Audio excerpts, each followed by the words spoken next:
Olá, bom dia, sejam bem-vindos a mais uma live aqui, uma manhã de live aqui no canal Plurissaberes BCH-UFC.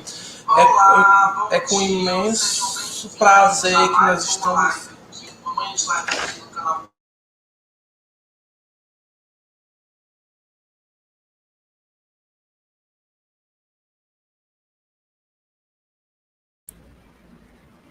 Deu interferência, Alan, aí? Ainda bem que foi na sala técnica, né? E aí, teu áudio? Teu áudio? Teu áudio não? Tá, eu sigo daqui. Gente, bom dia. O Alan tá com interferência lá em cima. Estamos aqui na BCH UFC. Eu me chamo Edvander, estamos abrindo aqui essa sala técnica de tradução simultânea. E aí estarão aqui o Alan, na direção técnica dessa sala, e o professor Levi Fonteles, que está aqui com a gente, e será o nosso Olá, tradutor bom dia. português-inglês, inglês-português, tá? Bem-vindo, professor Levi. Professor Levi, que agora é oficialmente da equipe Pluris, né? Acho que, Alan, você consegue daí ler a mini bio do professor? Vamos testar agora. Não te ouço, tá? Então, vou pedir pro. Tá, Levi, você pode se apresentar então para a gente, já que deu esse probleminha? Posso sim, Pronto. Ok, por posso sim. favor.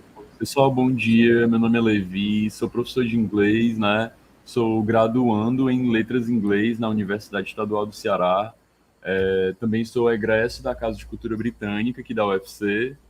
Atualmente eu dou aula no Cristos, né? No Colégio Cristos, aqui em Fortaleza, e também na Wizard, né? É isso. Muito obrigado por me receberem.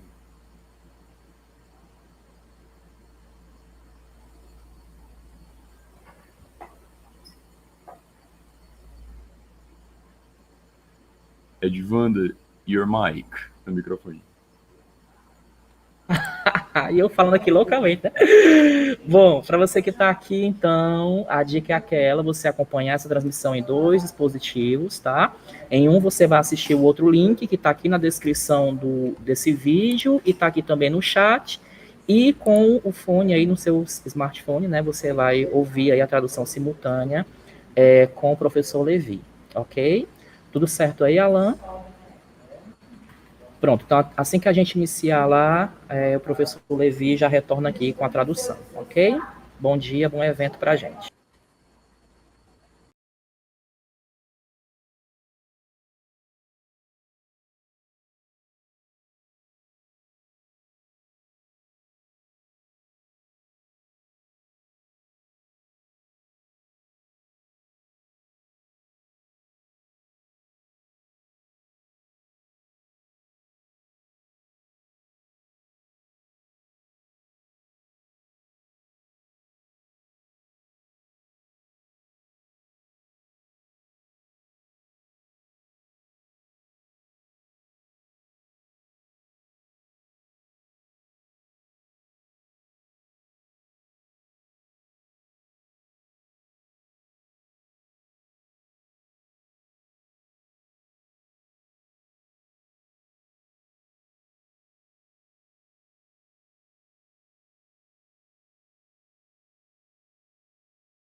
it's another step that we take to consolidate this partnership, to show people that a library is there.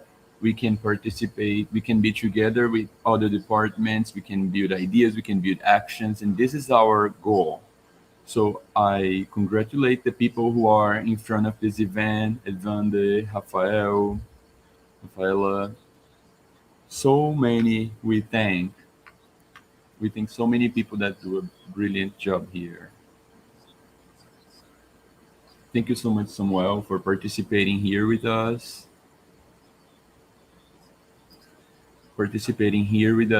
Taking our words to a bigger public, bringing accessibility to our event. So thank you so much, Samuel, for your presence.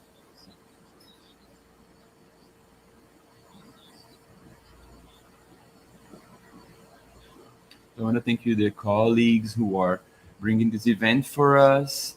It's such a great event for our area librarianship, documentation. There is a preparation to talk about representation and information science.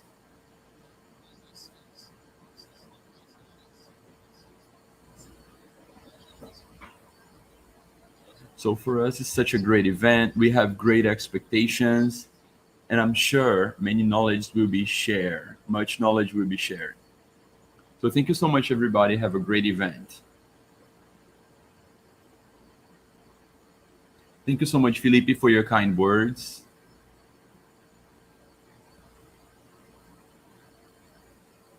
Now we're going to listen from Arnoldo from the Department of Information from UFC.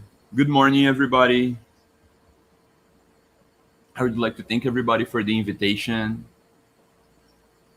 I'm going to do my audio description. I'm a part man, short hair. I'm wearing a white shirt with navy stripes.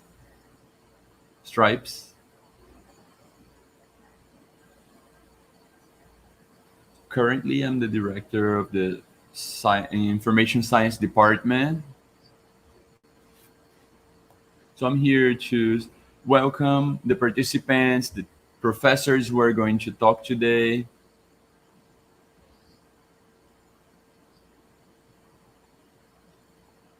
But also everybody who's here from YouTube. Enjoy this event, one more event among so many that Professor Virginia has brought to us. Really enjoy, take this time to really enjoy this content, to add knowledge to us. Thank you so much for this. Oh, I would like to thank you once more, and great event to everybody.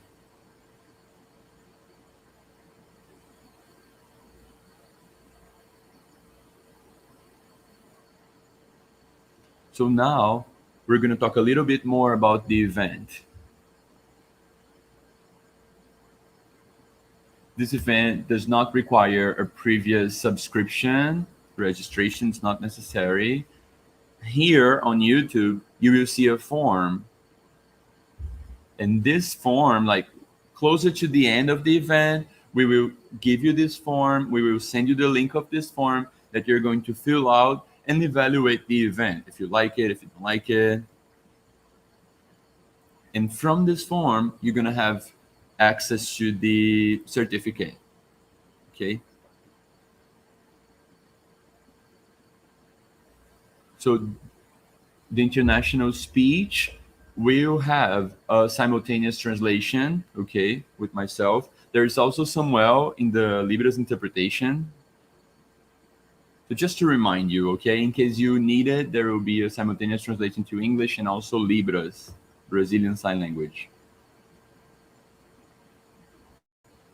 So we don't have any. We are going to present Professor Maria da Graça.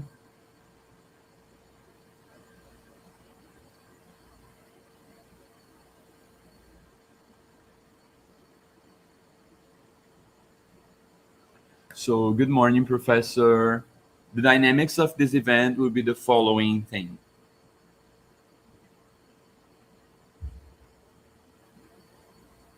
I'm going to read a brief description from Professor Maria da Graça, and she's going to explain a little bit about terminology, then Professor Moreiro, then Professor Graziella, and after all, Professor Jangai Nuni.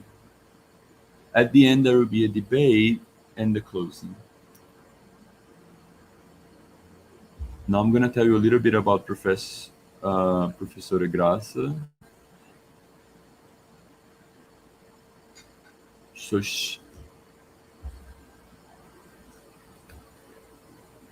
Obrigado.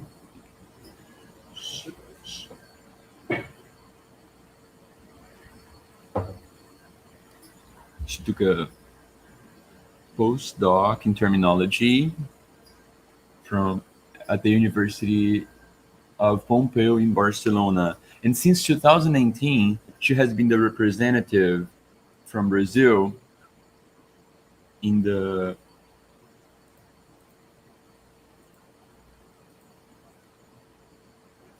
So now I give the word to Professor Maria da Graça. Welcome.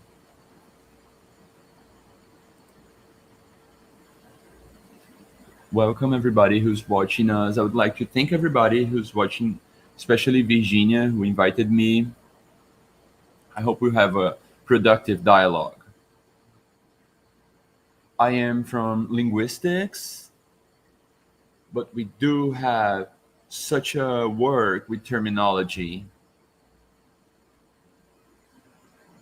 So I would just like to say that I'm speaking from Porto Alegre. I am from Brazil. So I'm here in my office, at home. Not just because of social distancing, but also because I'm retired. It's been a long time from the university. So I do continue working, even though I'm retired.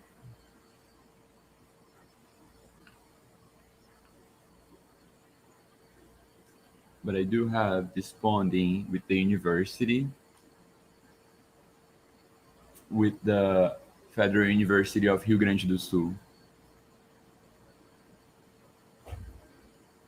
Well, I'm going to speak about this topic, terminology.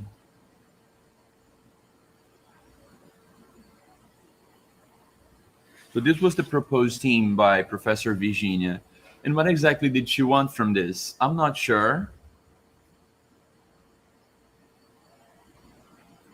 But I do know a lot about it. And I knew I had a path to take. So it's in this direction that I'll be speaking about this morning, about terminology.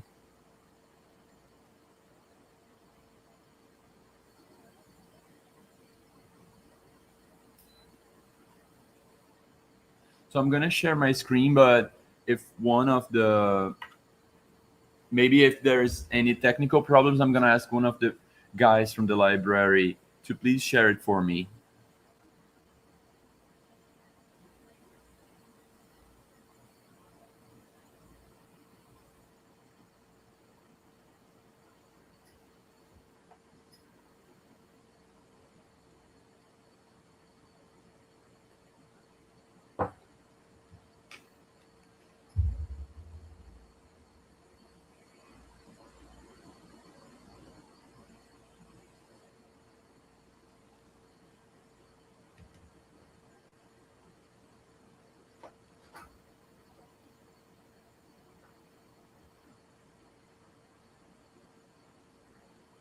So I'm sharing the goals here, the objectives here, just because I want to make them clear. Okay, so it's important to keep the dialogue, and it's also necessary and productive to have this dialogue between terminology and science information.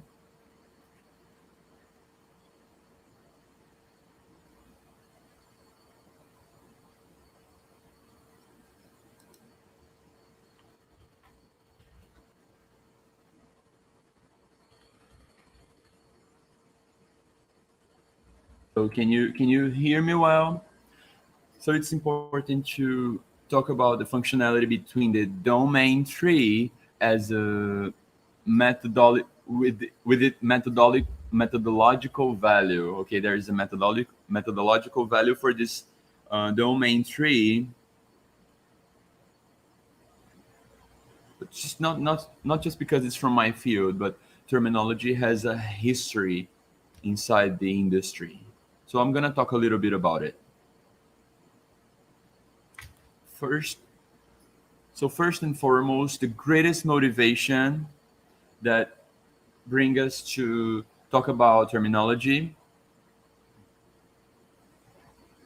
So many people say that terminology is just an accessory, right? But not really. Terminology is not an accessory component. It is an essential key.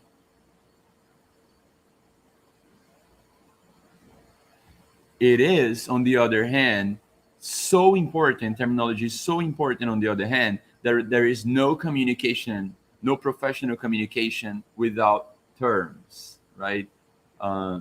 Scientific terms, technical terms, there is no communication without these.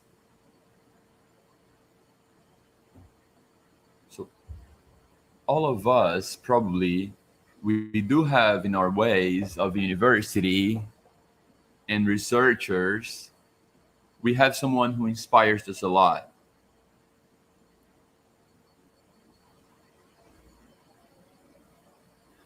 Last year, an inspiring person for me passed away.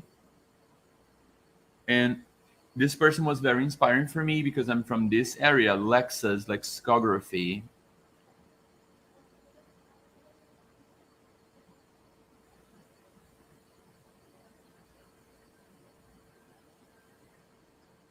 The scientific vocabularies, institutional technicals are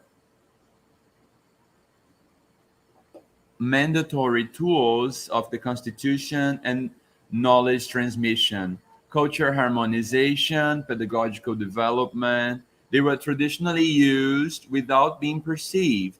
They were, except for the specialists, right? But today,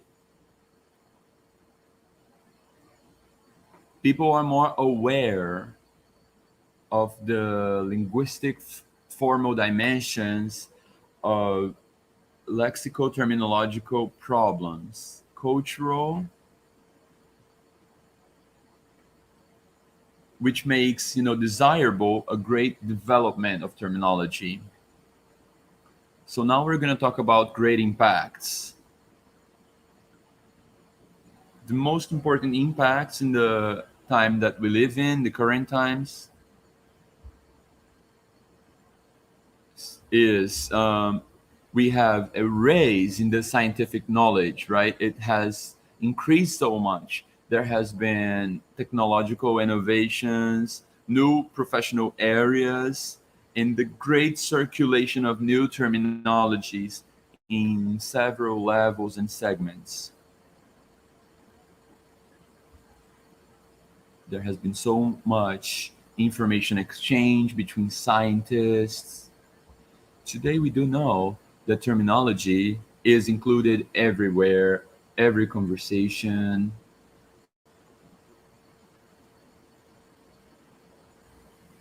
So today we do know that the terms, they circulate intensely because science and technology became an object of interest of society. So they suffered some process of vulgarization. They became vulgar, but they were, I would say, something that worked in favor of them was the new technology of information.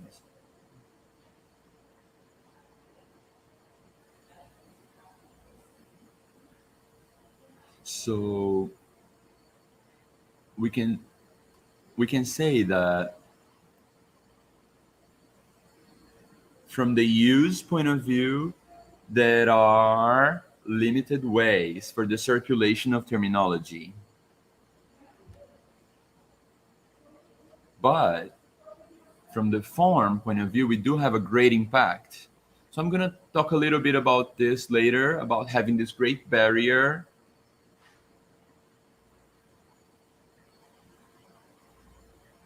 Actually, we have a formal distinction between these two lexes.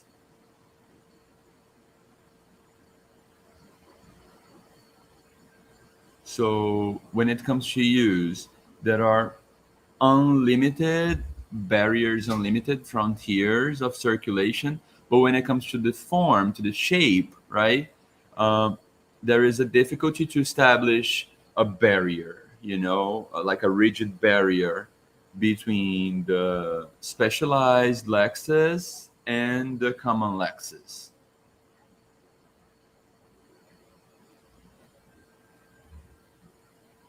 So we do have some examples here: cardiopathy, electrons, confusion, network.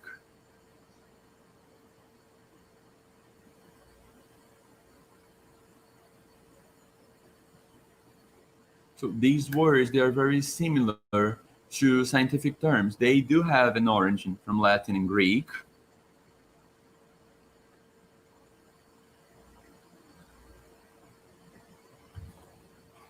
We do have, for example, nephrology, which is the study of the kidneys, right? It comes from the Greek. And this word terminology was intentional. The scientists decided to create terms out of the language, out of the normal, usual language. So this is the idea. It's a creation outside of the language to avoid problems of polysemy, language confusion, common words. So it's a scientific language. But what happens with this big growth of new knowledge areas? Technology. Well,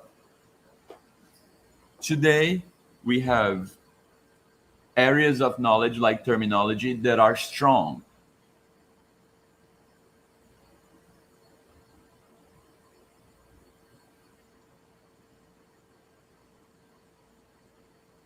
So when I say that some words are similar, it's because they have the same morphology, maybe they're written similarly.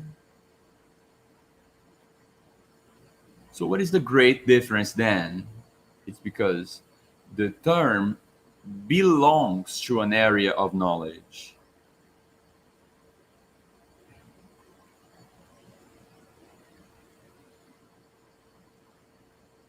When we enter to the common lexis field, we have many meanings for just a single word.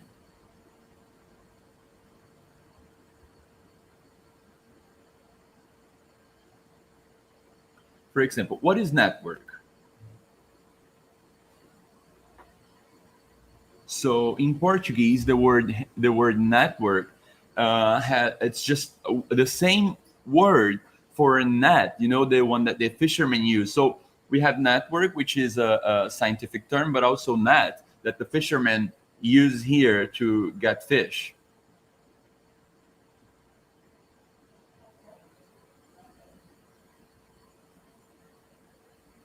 So I can say that confusion and I can say that confusion and network are words that are part of the common lexis, but they do belong to the scientific area. For example, the word confusion. The patient is in confusion. We do have a concept there. Same thing with network. Of course, I'll have network, which is the informatics word, right? Network, internet. But then this made the job of terminologists harder, right? Because there is not just one single meaning for network. It's not just anymore a scientific term. It's not just a scientific term anymore. So what are the goals of this presentation? We're going to talk about the purpose of terminology, to recognize terminologically. We'll talk about the domain tree, which is the constitution, functionalities, and limits of the domain tree. We'll also talk about beyond the domain tree. Okay, we'll talk about environmental law and the business universe, the enterprise universe.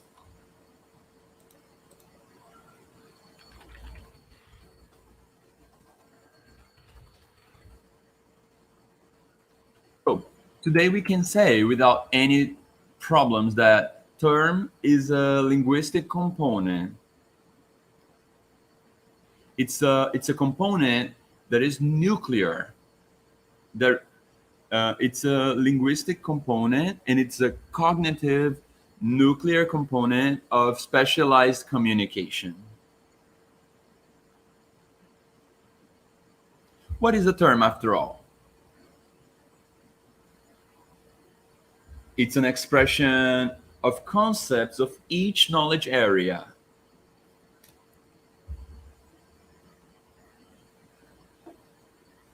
Terminology is an element that is inherent to communication.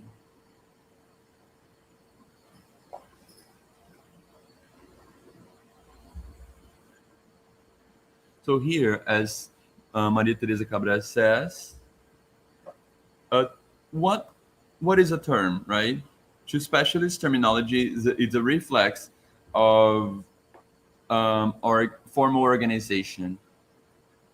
A term, it's also a concept of a specialty. It's a concept of a specialty in a way to avoid confusion, to avoid, like, if you say this term, people will get it.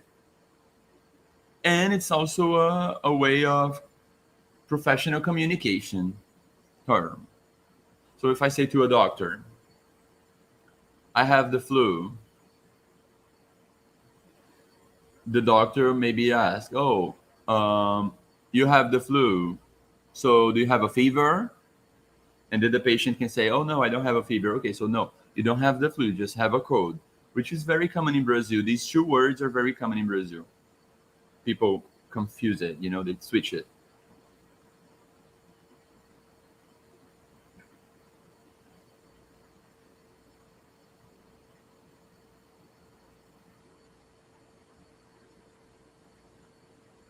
So the nature of the term is to give representation, representativity to a concept.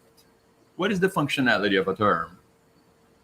The use of scientific technical terms contributes to widen the conceptual precision, since the term limits the meaning, the specific meaning, and builds a unique reference in the professional communication. So to decrease the communication problems which may happen,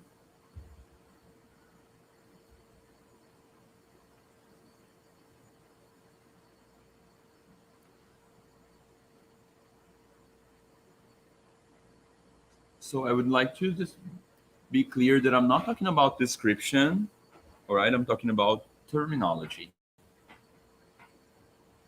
This is another area, another field.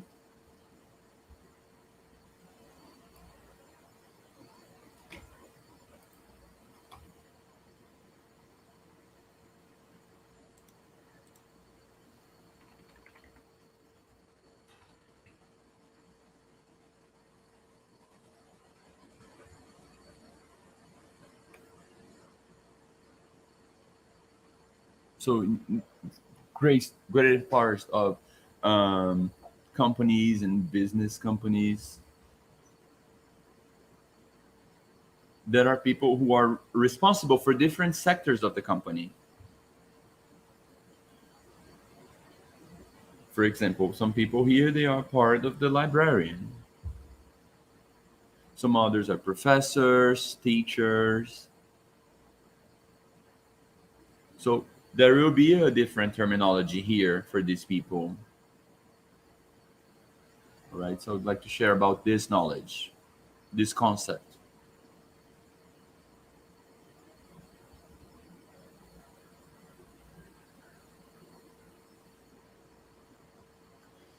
To talk about terminology, we have to explain some things.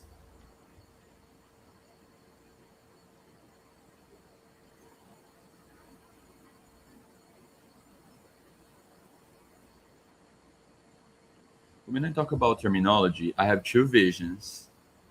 I have it as two ways. I have it as a lexicon, part of the language. Maybe engineer, maybe medicine.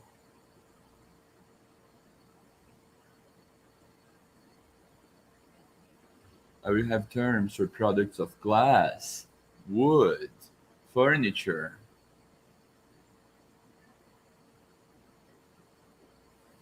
So in this case, we'll talk about terminology. We'll talk about terminology with a regular T, no capital letter, but a terminology with capital letter integrates the applied linguistics. Is an area, it's a field of knowledge, area of knowledge. Terminology with capital T is the field of knowledge that integrates the applied linguistics.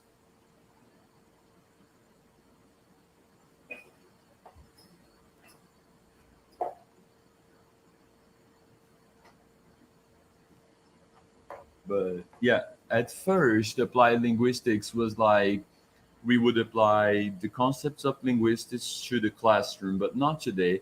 Linguistics is a group of so many areas, applied linguistics. So this terminology with capital T has so many relations with linguistics, okay? Their object of study, their study object is terms, phraseologies, specialized phraseology, and terminological definition.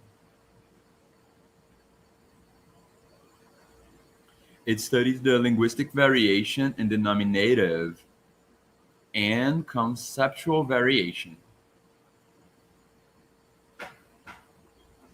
So some words are just so.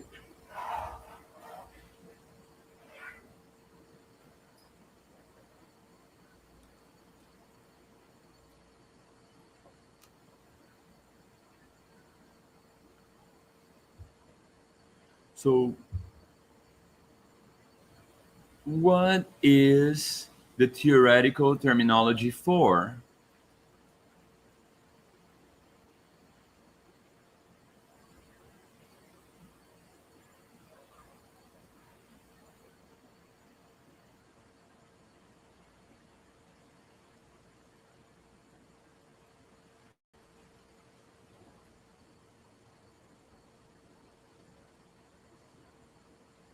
So, talking about terminology, before this theoretical terminology, the terms they would be like, for example, hypertension, hypotension. There would be blocks of words and they would create new words. Now, we do have a variation, linguistic variation. So we studied this variation too in terminology.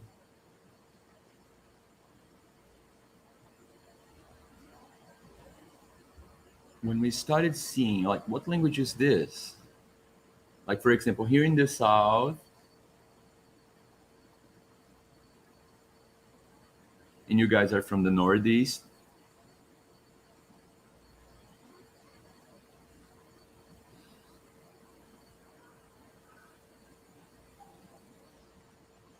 we live in different ways, so many things. So the notion of variation is not the variation of synonym, because a synonym is an approximation.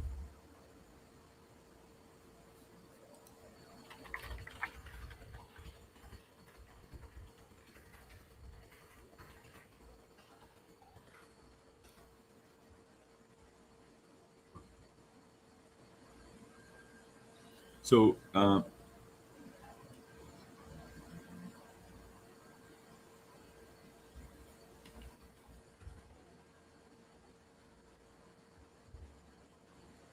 so for example, here in Rio Grande do Sul, we say bergamota, which would be mexerica, that is equivalent to tangerine.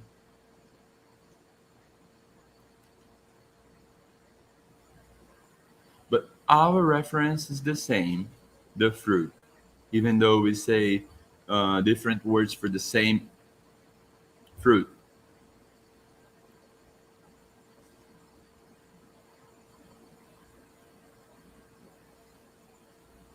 So there's a linguistic variation.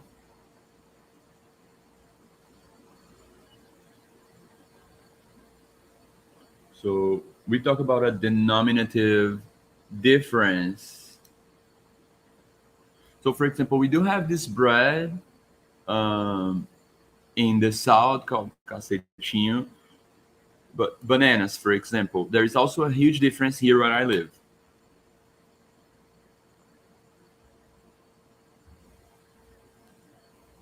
So for example, some people say banana nanica, like the biggest banana, they call it banana nanica, which would be like in English a short banana. How come it's short if it's so big? So there is no standardization for the terms.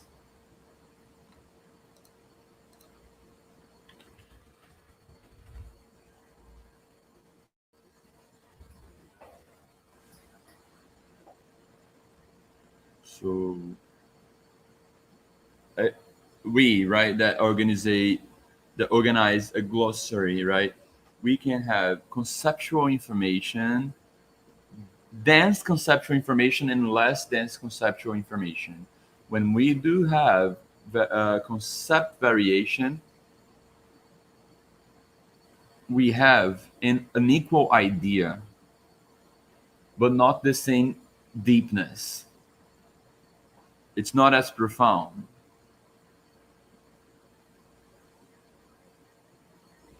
So let's move on to applied terminology, which is the glossary production, specialized dictionary,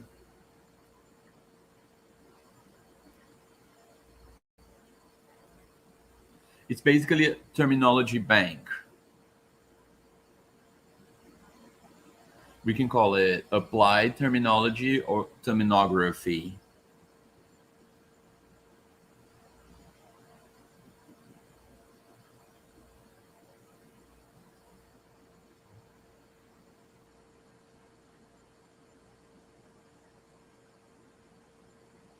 So the greatest work of terminology is the terminological recognizement. When we have a formal dimension that is more evident,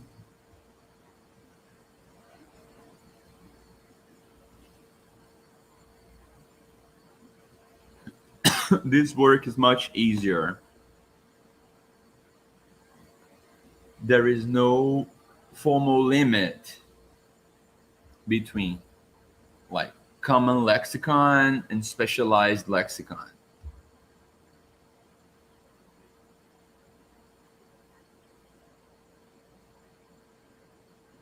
Oh my God, some people might be thinking, there are just so many computers and they have so many softwares.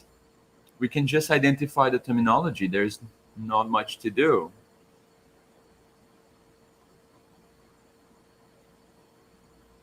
So as a professor, I know that is very good and very easy and great for us, but I know it doesn't solve everything. So there are methodological bases for this. So first, we have to think that terminology is, let me look up this word real quick.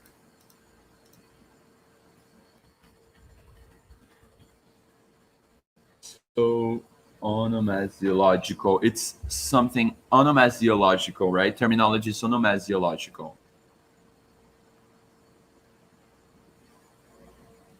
Right. In terminology, frequency is a term. It helps. but it's not decisive.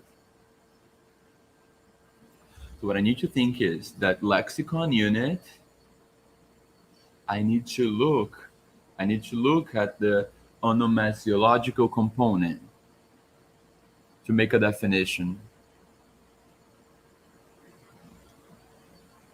So I have a formal dimension here. Language is form. So the frequency is not for every meaning.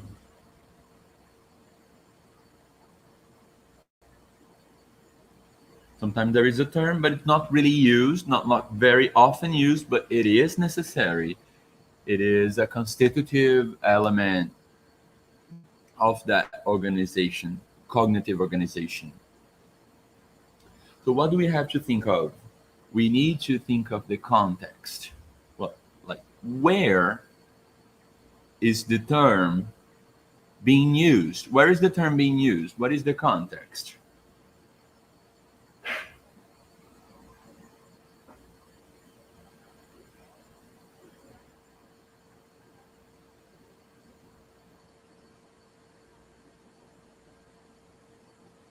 So I'm saying all this, but my intention here was to bring to you what is more important, what is strong. So the relation with the text, it became something so important and so fundamental. The cognitive,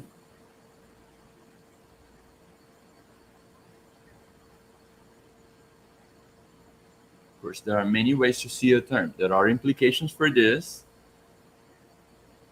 So the cognitive value that the term assume depend on the inception in different communicative scenarios. So the terminological law, of lexicon may not always be defined like as word term, it doesn't have to be a long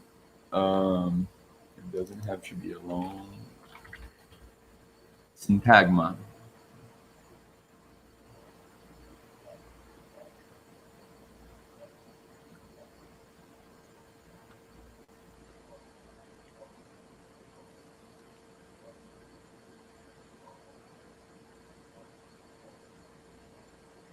Okay, so if I have this term, dermatitis diffuse. So sometimes there are 7 to 8 lexicons to analyze. So the work of a terminology is hard. The work of terminology is hard. So talking about the methodological stage, right? It's a matter of getting closer, approximate to understand the problems. So it's also a choice of the documentation, right? There needs to be a choice of documentation, like where is the material coming from, and also the creation, right? The elaboration of the domain tree, which is something so important.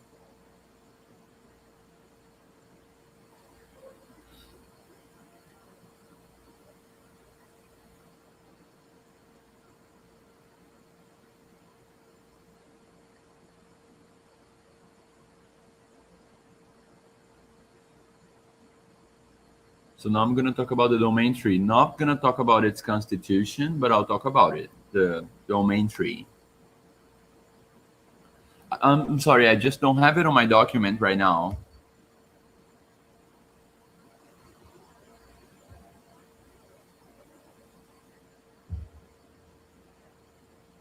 Okay, I'm having technical problems, so I'm going to close right now. I'll be right back in a second.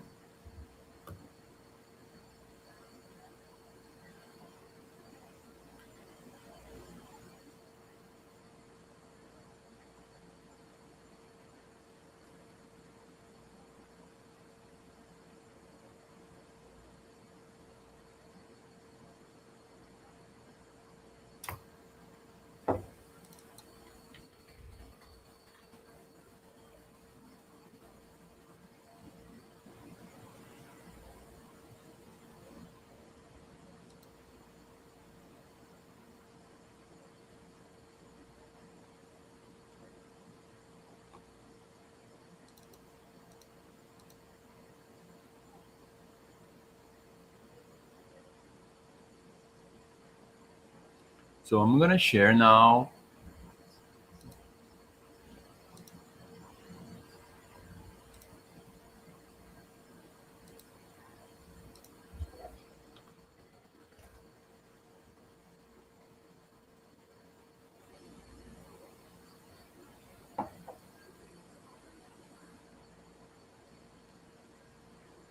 So I'm not going to share my screen anymore. I'm going to speak without sharing, okay?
So I think everybody knows what a domain tree is.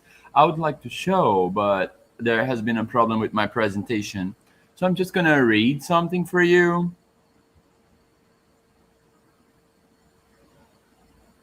I'm going to read this text from a colleague that used to be a student. So what is a domain tree? It's a diagram. It's a hierarchy diagram, similar to an organogram that you organize units of information. So the domain tree, it's very similar to what an area of knowledge is.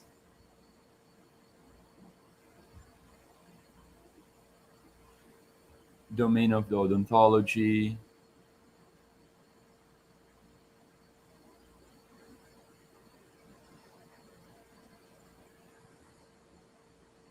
So in the example here, I have a domain tree about odontology, and there are many terms of this area of knowledge. What do I want to say about the domain tree more than showing it? Every domain tree is complex in its elaboration. It's not something simple. It's always an object of great discussions.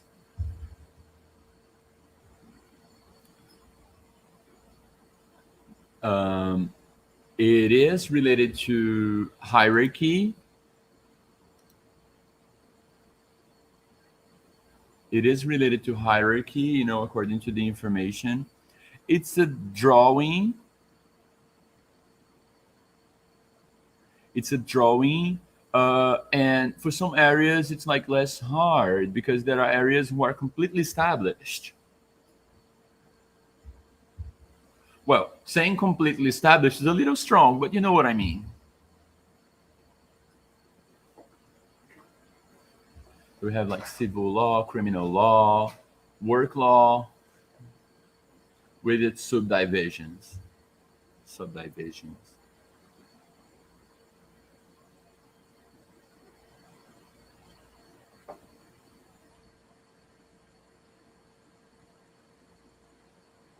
This is the first identification for terminology. What are we identifying? It's always complex. It's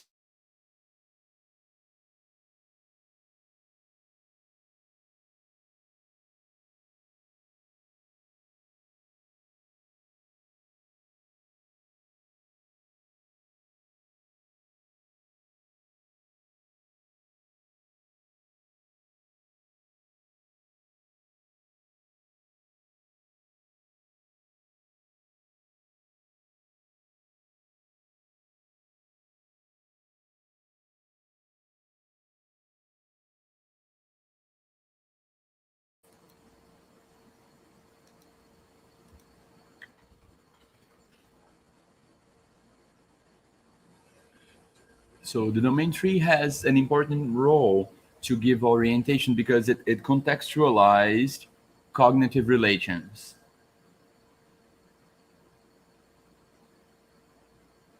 So I'm just going to say that it's an absolute necessary instrument, tool.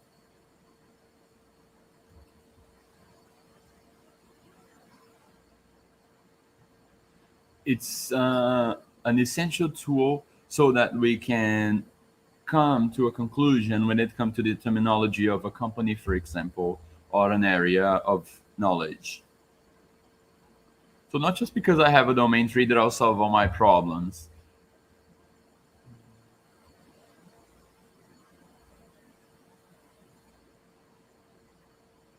I do have other resources, not just the domain tree.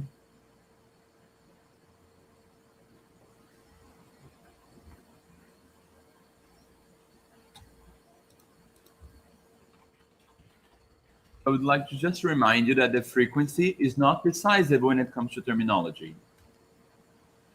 So what happens to the informatization resources? Because the frequency has its importance, it's just not decisive.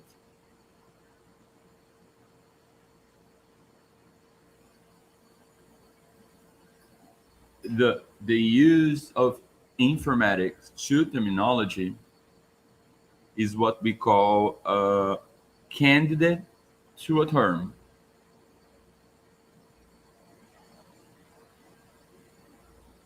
There are many softwares for terminological recognition.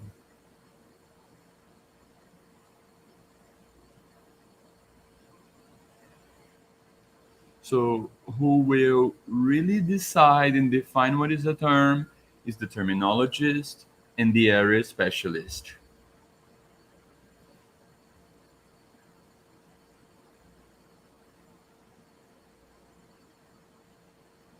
I can definitely look up in the dictionary, but I don't know if that dictionary is the regular one or a geology one, geography, maybe, right? There are many areas of knowledge. So it's a shared work. It's not easy because the definition of terms, they vary. In its great majority, the terms are not defined.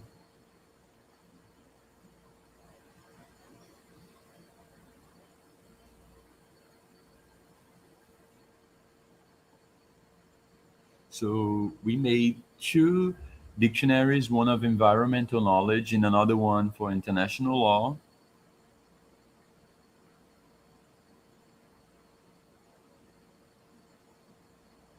So the lawyers, they have their reasons to conceptualize some words.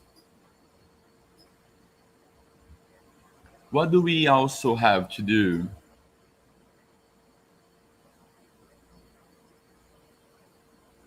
We cannot just not know about how this area that we chose to work, how does it work? We need to know it. What are their goals? What do they want? For example, I spoke about environmental law.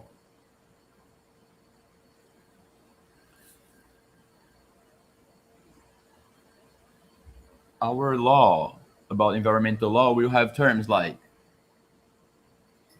environmental impact study.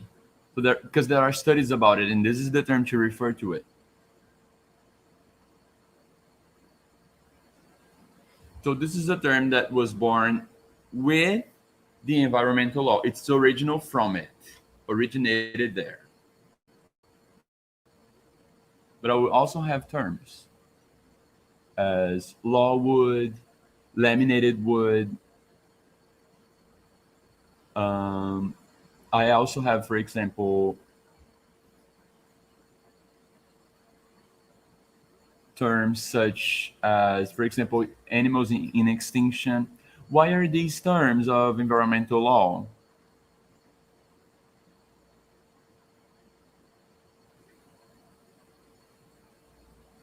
So what makes a term law, part of the law, is its presence in the law text. So in that code, if I have that word specifically, this is a term. It is born in the international law. Sorry, not international law, in the law.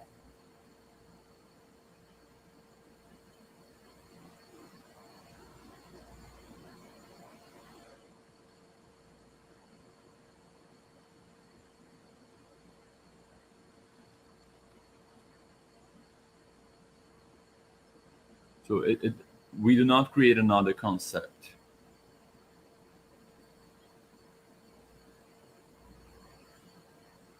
So we don't create another concept for water, for example, when it comes to environmental law for water.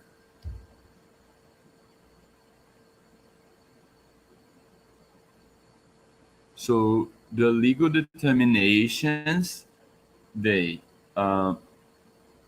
kind of like decide if that is a term or not of environmental law. So we do need to know the area, the domain area. So the domain tree will give us a cognitive organization that many areas don't have it. New areas. Areas that are in consolidation time, in their time to consolidate.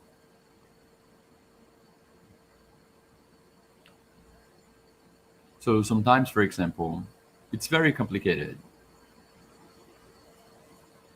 So we did in the South environmental dictionary, for law and for environmental law. It was an environmental law dictionary, so we made this in 4 languages.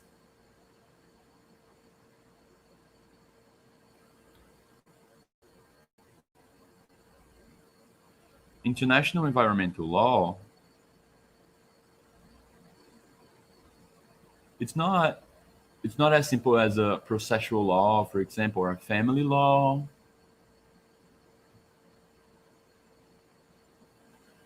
So what we need to keep in mind is that we have big topics that we can use in a domain tree until it gets to the technology.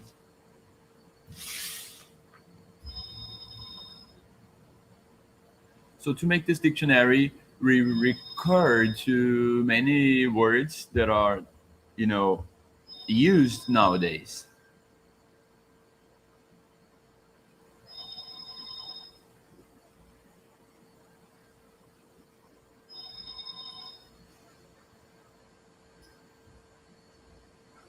So to just mention many terms, specific terms of the language in Portuguese that were included in the dictionary.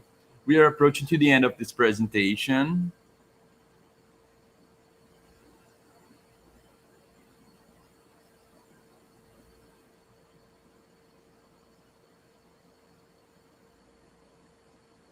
So when I say, for example, you need to study the field, you need to know the area. So for example, have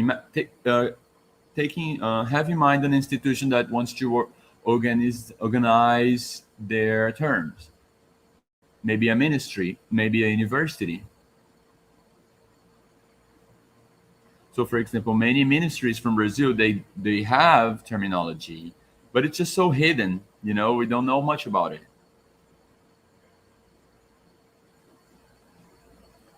Which is bad, because terminology, when it's like explicit, it makes easier for people to communicate with it. Well, I'm just saying this beyond the domain tree. There is just a need to know the area, the entity that we're working with. So for example, today, the companies, they have such a great interest in organizing the terminology, because an organized terminology really makes easier the work of a company. So for example, the law sector, doesn't talk to the commercial law of a company. And then the productivity section doesn't talk to the law, or maybe, right? So we have many success cases, that we were able to help companies with their terminology.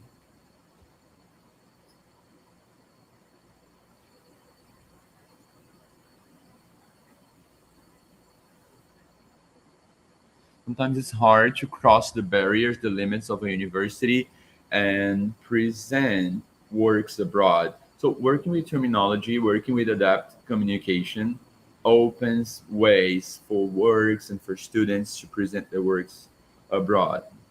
So I really believe in that. I'll go to my grave saying that. We need to know other environments. For example, for a company, an institution, there is no way for us to recognize the cognitive institution, right? There is no way if we don't know it. We need to recognize the organization side, okay?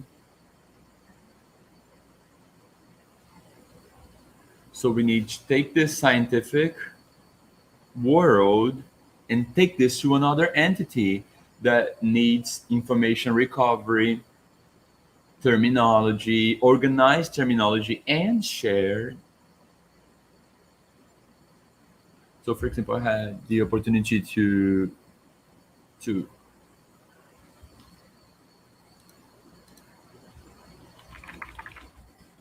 I had an opportunity to orientate a student that some students that helped companies with this.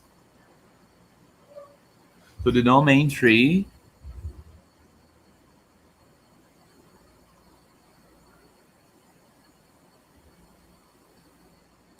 So, for example, when we think about as domain tree as a hierarchy cognitive organization,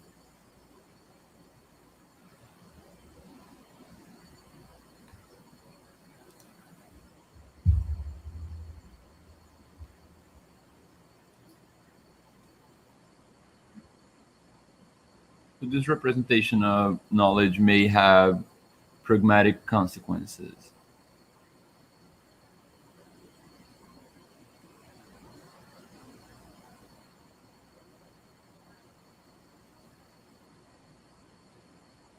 So it can be organizational and not cognitive, of course.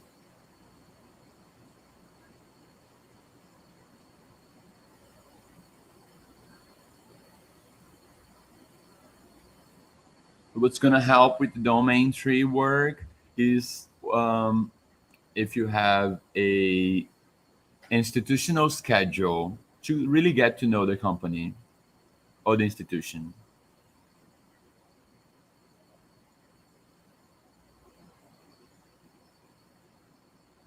So I think this organization of the recovery system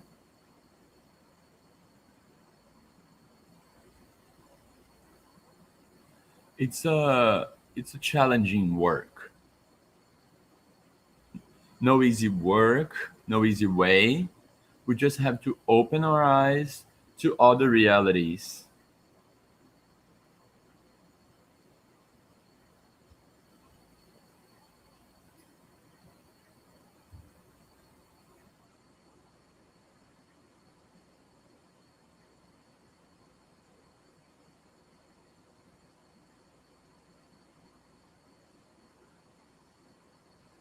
So, still talking about terminology, don't forget to keep in mind standardization.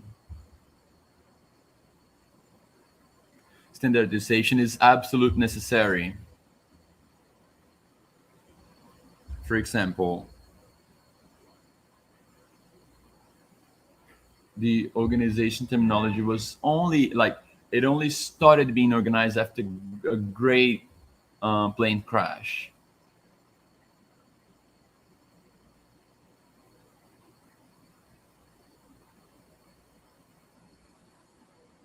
So it does really make communication easier. There is much to say about it.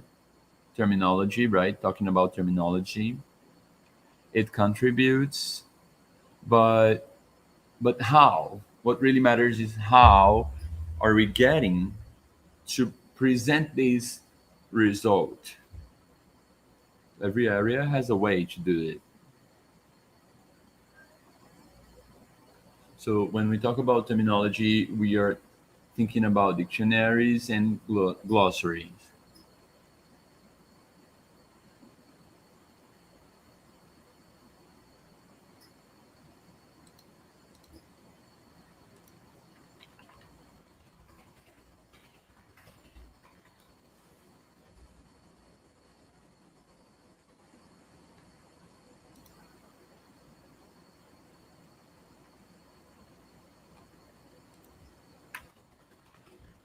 In Brazil, the people who started talking about terminology were the people from information science.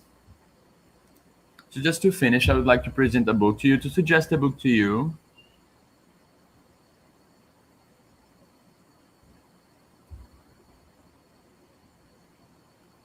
So two students wrote this book. They co-wrote this book. Both of them were my field, and both of them are from the area of information science. And they took a post-graduation in terminology. So it's going to be launched today. There will be a launch party live.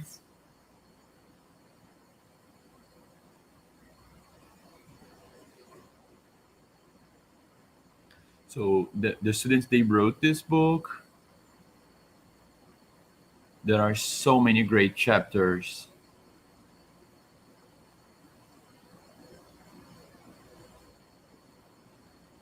So what I'm doing now, it's not marketing. I'm not trying to sell the book. It's just because it's such a great work.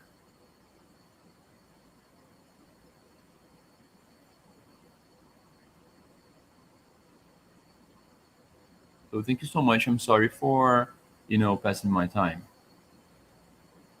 Professor, thank you so much for your speech. It was just so rich. Great contribution. The terminological work, it's definitely challenging, dynamic, because the areas, they always need kind of like a review.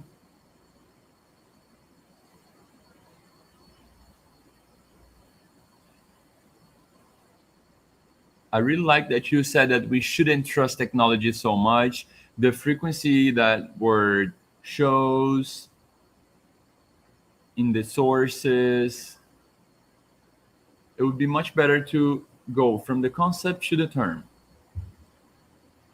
So it's just amazing, your speech.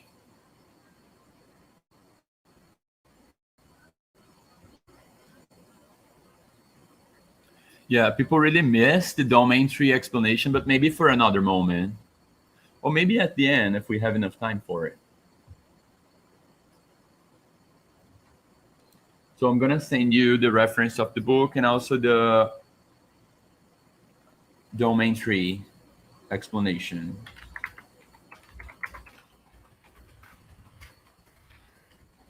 I'm just gonna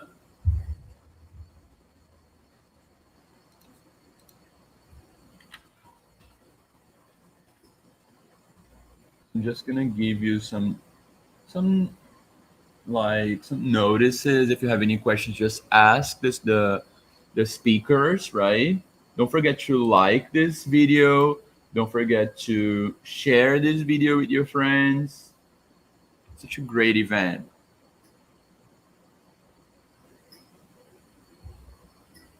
So subscribing this channel, like this event, you help us a lot.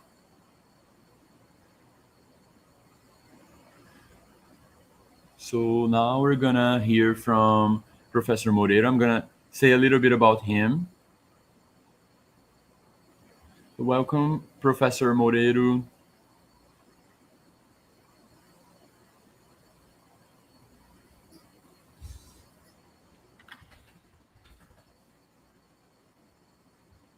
So he is he has a degree in philosophy and languages art in Spain. Has a diploma in teaching. He also has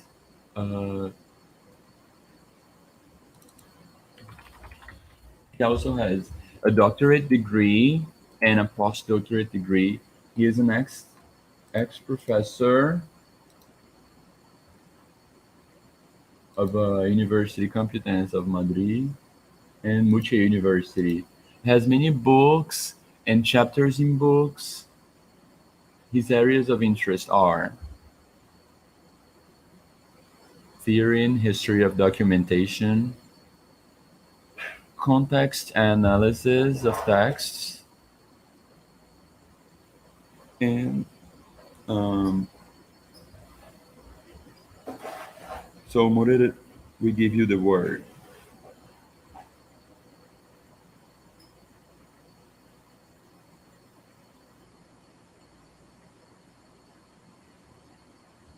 So unfortunately, there has been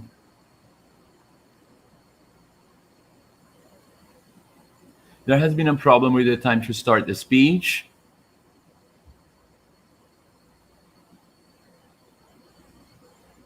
When Professor Virginia called me,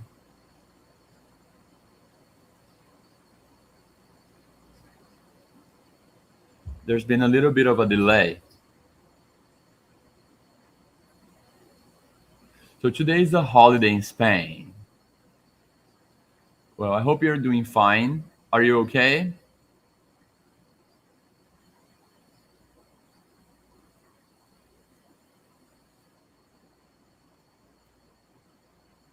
For me, it's an honor to be invited to this event.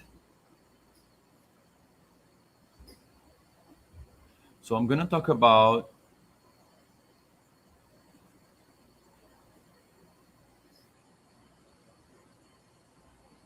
it's a little bit similar to what Graça said in her speech.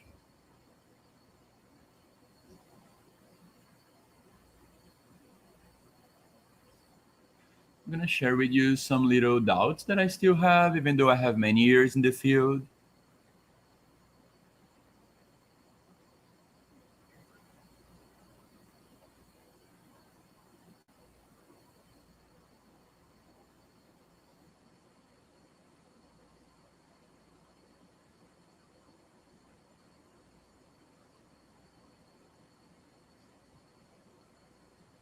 Today, it is just going through so many changes, this area.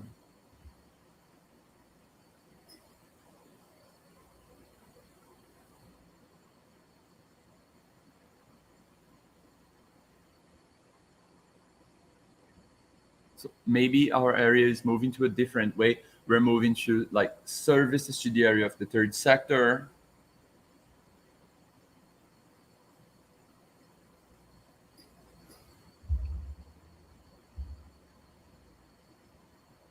There are just so many few, like there are few people who choose the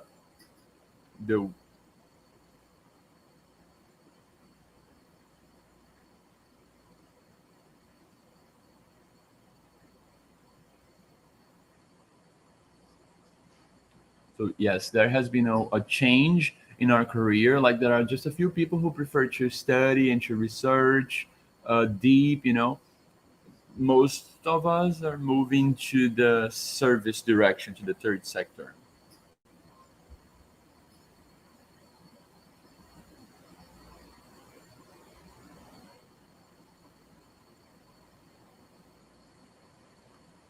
I'm going to start.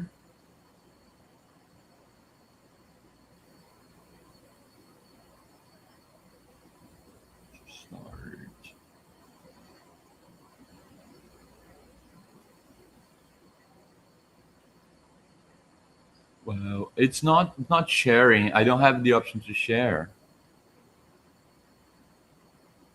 Oh, do I click here and share?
the title, the digital transformation has consequences for the concepts, the denominations, and its practice.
These technologies, they act as a tool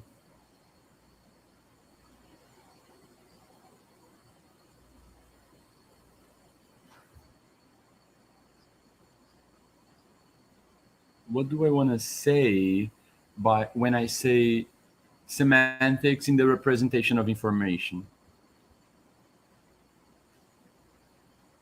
It is to generate a concrete, exact information and concept. We need semantics vocabulary.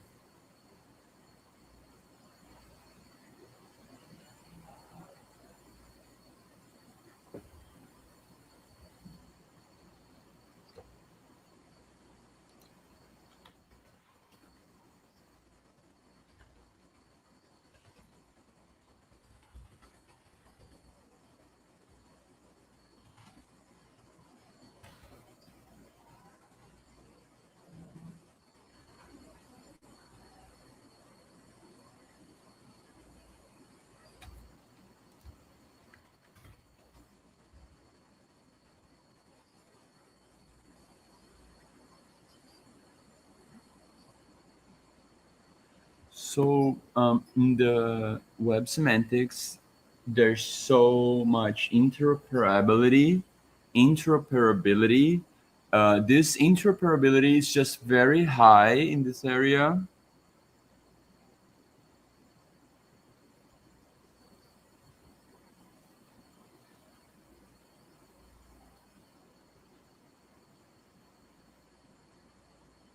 So ontology is part of metaphysics, and it studies the being, right? The objects, which is a system of concepts, of formal concepts, of digital representation in the web semantics.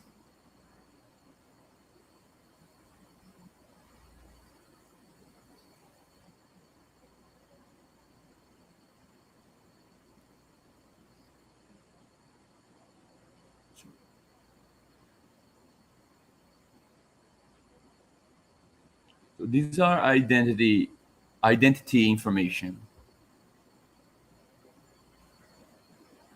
So this is standardized by assigned terms.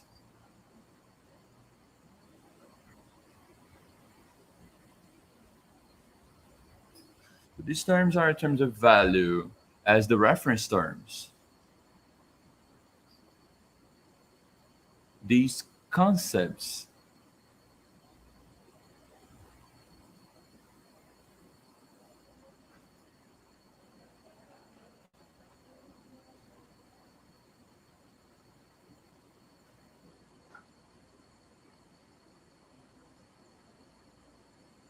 they cannot be modified.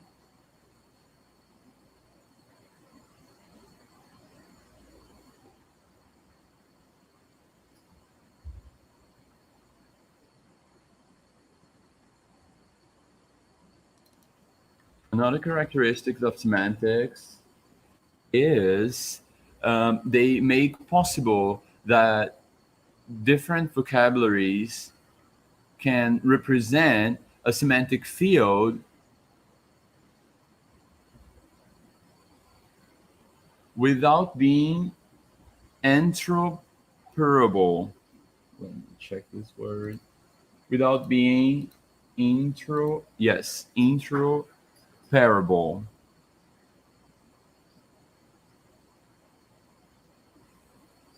According to the ISO rules.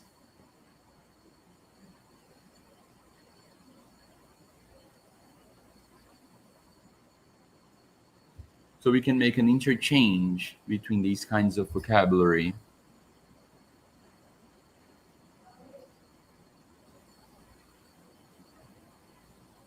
So it is an open system, not closed one.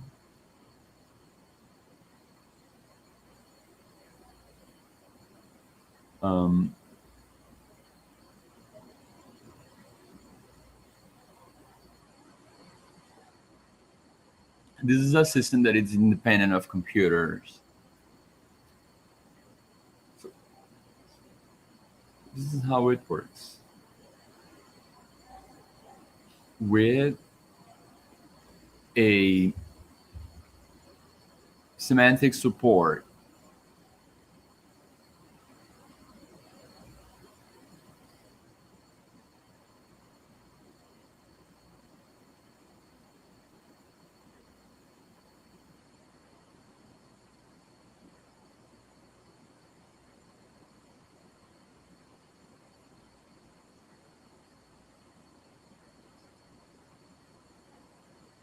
no, I'm not going to say a lot. I'm just going to tell you the difference between the documental language and vocabulary and semantic schemes.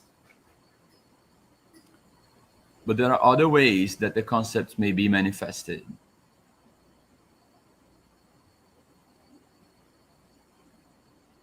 For example, in some words that exist regardless of terms.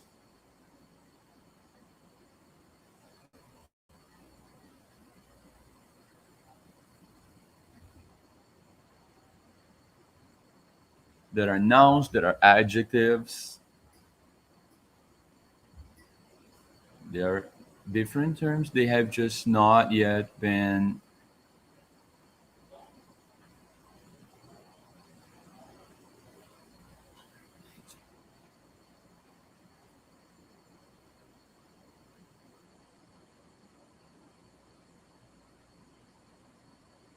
so for a representation. Okay, so for example,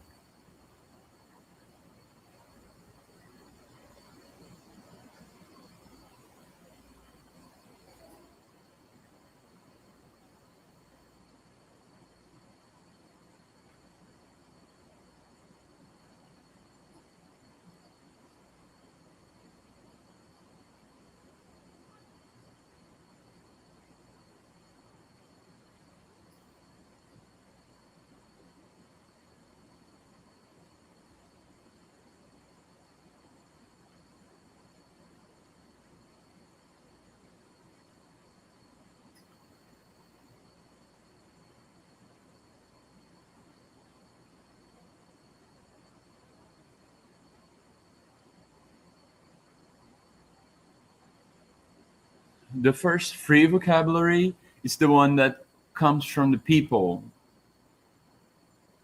folksonomy.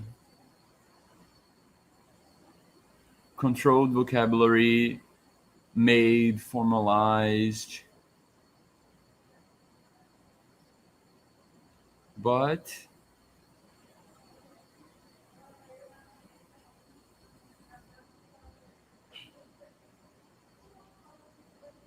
there's just so much content.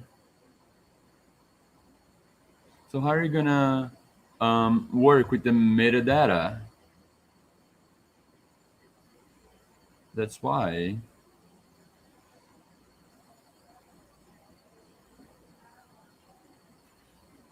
it is necessary to work with cooperation so that we can recover information and help the users in the team.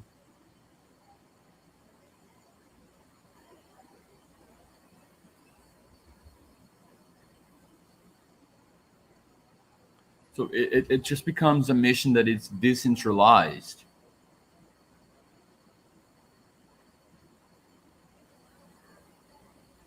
It's much better to make this cooperation with the specialists from the area.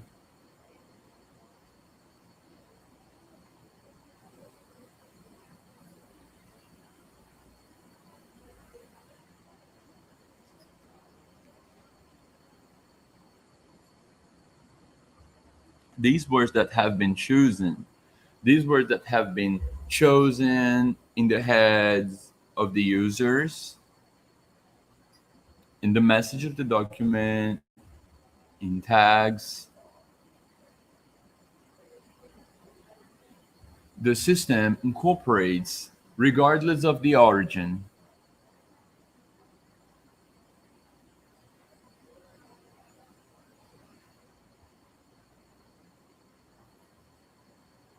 there are just so many rules to be done. So what happens many times, just many users are just not experienced.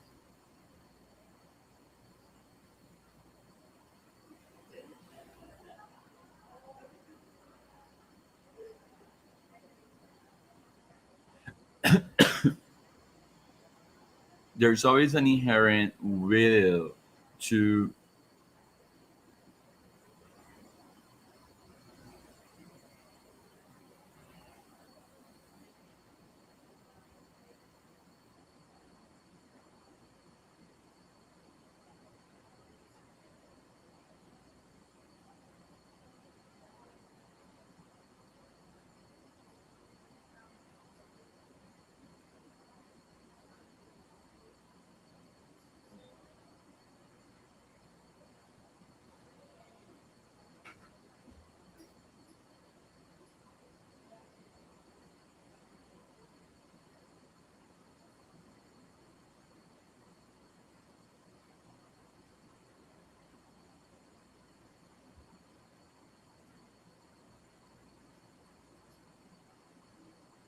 this happens because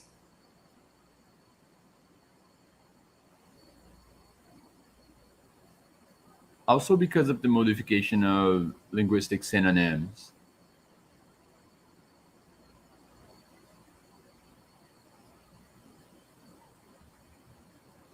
So to edit, to edit the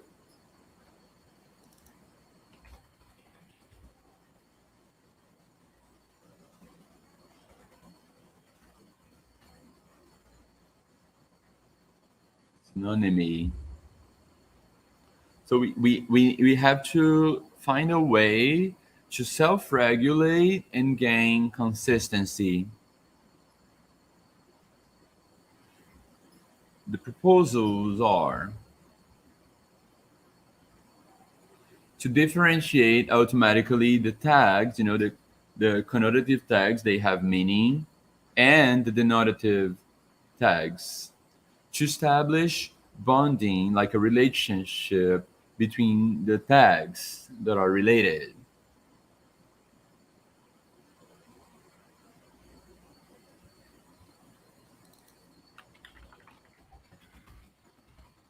Another proposal is etiquette gardening, which is a concept of tag match by Pires and Willer in 2008.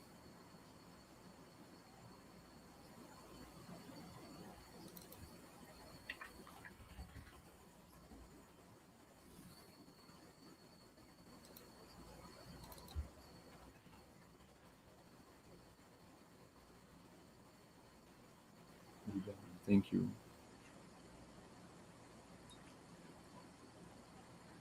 So for the term control, but also for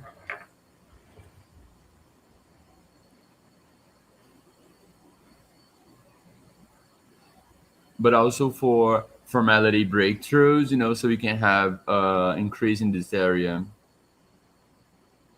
So another example is to suggest, the tags for people to use them.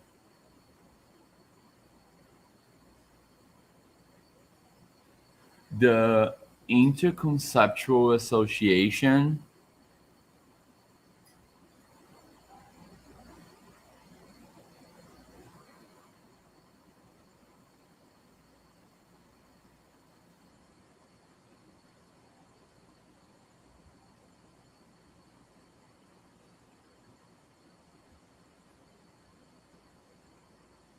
CC.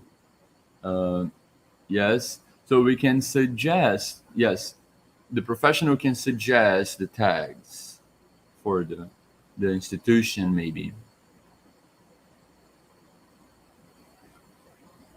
We can also assign automatic identifiers.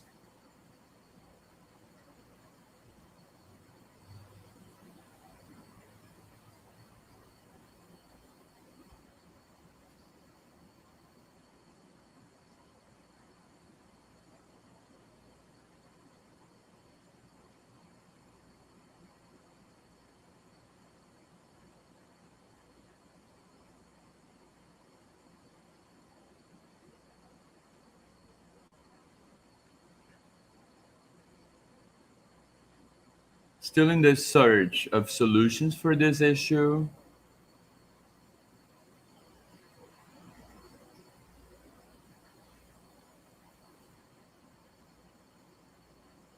So when we mix controlled vocabulary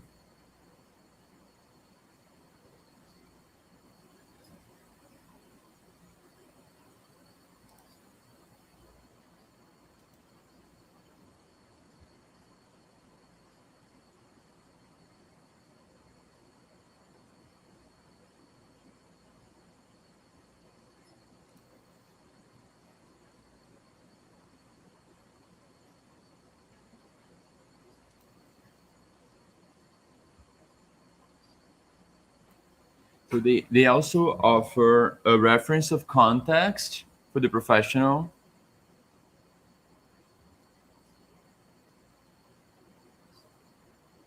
So for this, it is necessary for you to know what terms are the most used.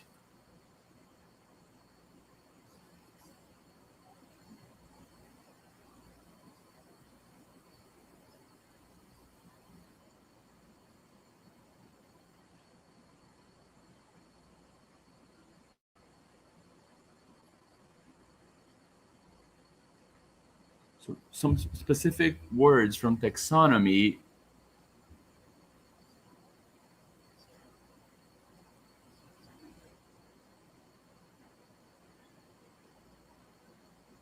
We also study the quality of the representation.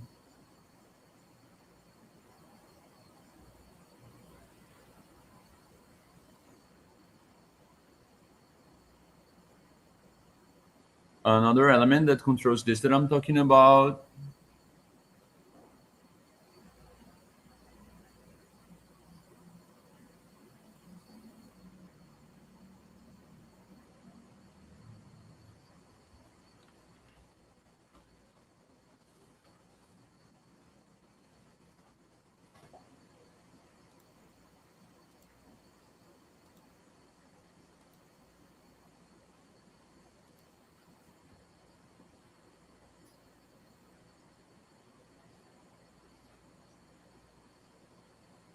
without the user realize it.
So this is the structure of the presentation, introduction, all right, file document, the process of filing treatment,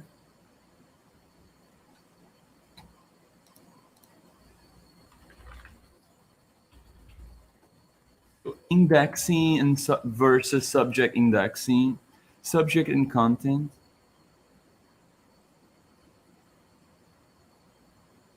This involves content analysis and the perspective of the users. So I leave you some reflections and questions about it. In the introduction, the topic, to think about it in the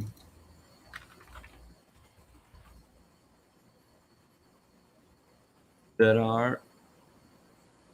are some researches there are some researches that are being made right now, but I'm putting myself in the place to consider what we study in the librarianship to the archival studies. These specific characteristics are going to be taken into consideration in every single process of documentation. So this relation with this activity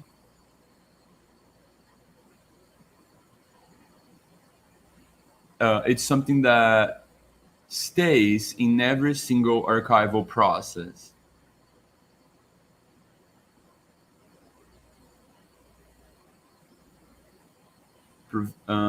These are some principles that are used in the archival. This is a characteristic that is present in the representation process. Before we start talking about process representation, I put this slide right here so that we can think about it as a whole.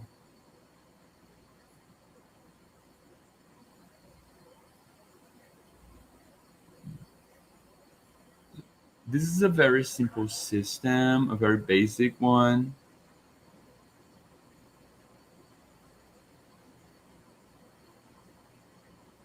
So there are documents that are treated, recovered, accessible, and used.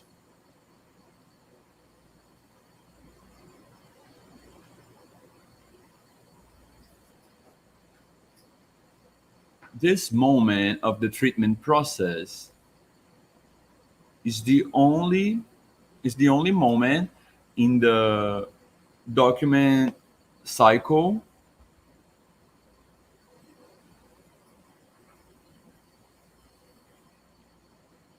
so we start using a file, a document, when the own author is also the producer of this document.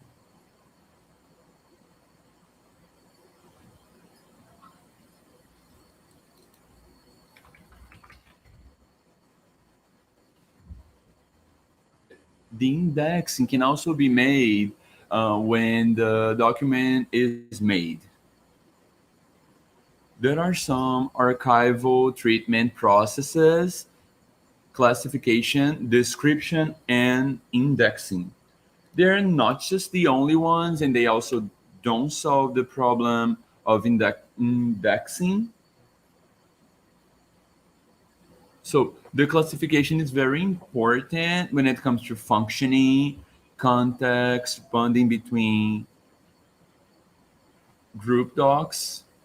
From this, we start doing the description. We are going to detail it, right, according to context and content.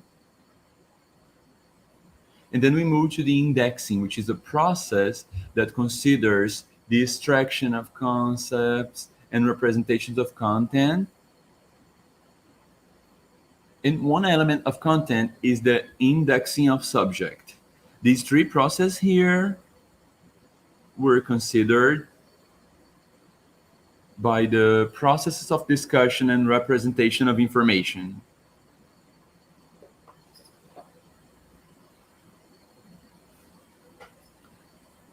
So this is not new in the information science area, but we just like to differentiate content and subject.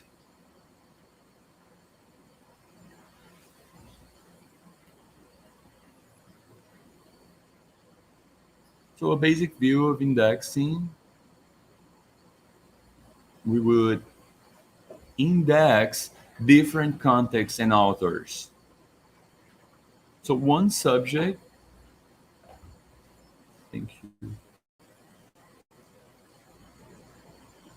represents this subject. Some contents represent this subject. So this very restrict meaning is what we're gonna have. So now when I talk about subject, there are many authors. Now, when we talk about content files, it is wider and it can just bring up different elements.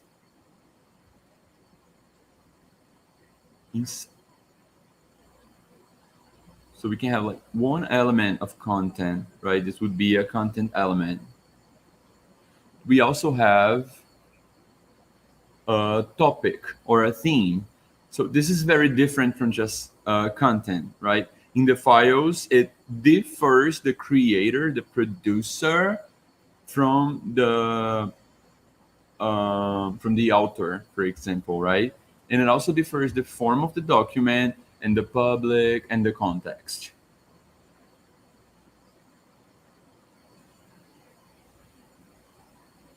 So, for example, we can say that a subject of photography is the, and also differs according to the public. Taking in mind the main characteristic of a file,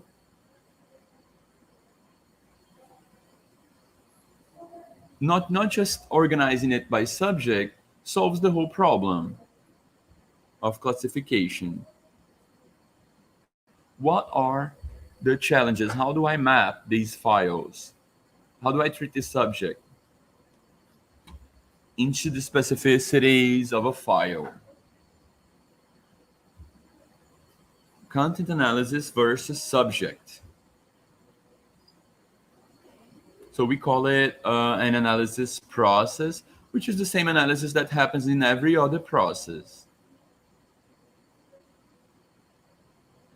That is the content analysis and subject analysis. One of them is more like directed to content itself, and the other one is directed to the subject, which is wider. They're not so different, but when it comes to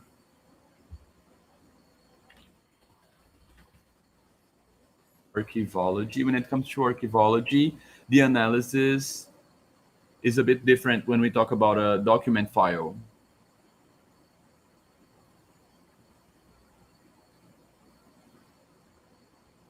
So there is a summary. The levels of indexing are considered when producing this document. So we do have a representation. Well, it's more summarized, yes. There is a second level, there is more complete, which is the series. And the last one is the deep one. Now, the challenge is, how do I represent deep? How do I deep represent all the documents, all the files?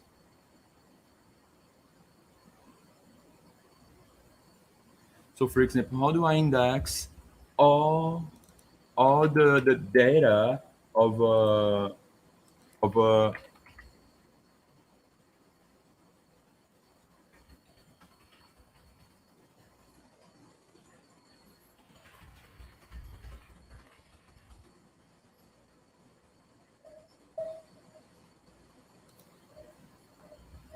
when it comes to files, it's very important to know the demands of these users. The quality and the consistency of this subject representation depends on getting to know the users. Who are the users of the files?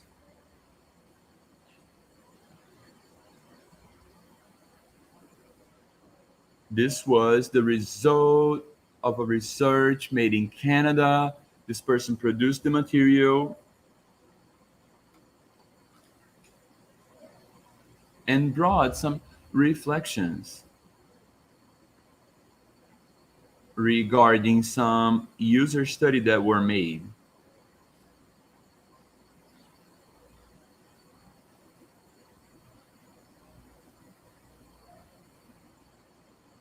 So even though from the same place, they are very diverse. For example, a school, housewife, directors, postdoctors. It's a very varied public. There are many variations. As Professor Maria da Graça had put before, according to terminology,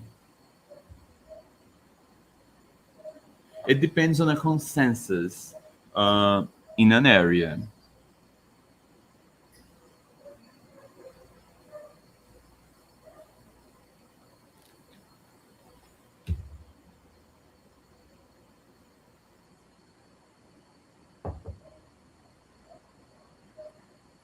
The professional archival can also be a user of the documents, in the public.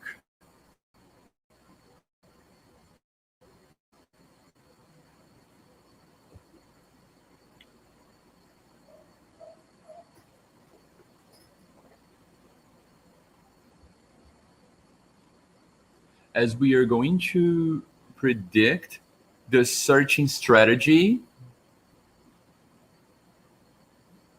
there will be different ways of searching.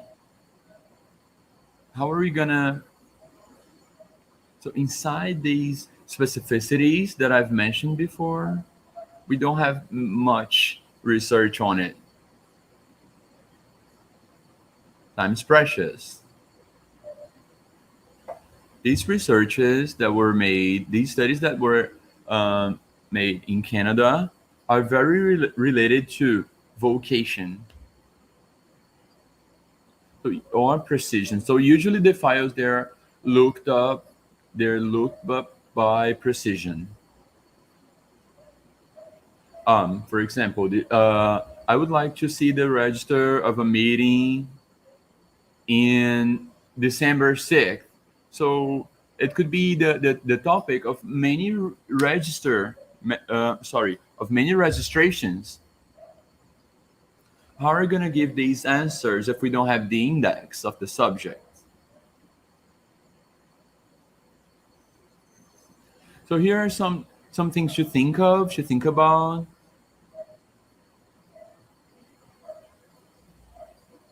So these different uses and different users of files, how do I characterize it? Well, there are ways to predict it. And they have to be used, right, in the archivology studies. But the challenge, it's not just to predict the users, to identify the users, to characterize the users, but it's also their searching strategies. The subjects, it's a challenge. We don't know what we're gonna see in the files. So this is different from the context of the library.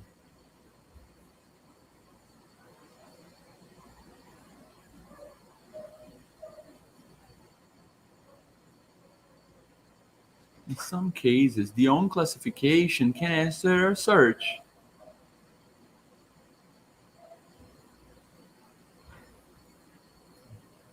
The indexing of a subject is essential.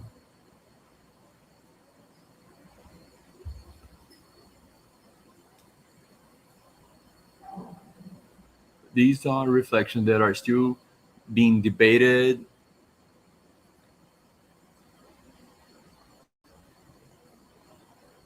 So sometimes the users, they make hard search, so they can be the interest of general people, so they can be of general interest, maybe about a street, maybe about a statue, right?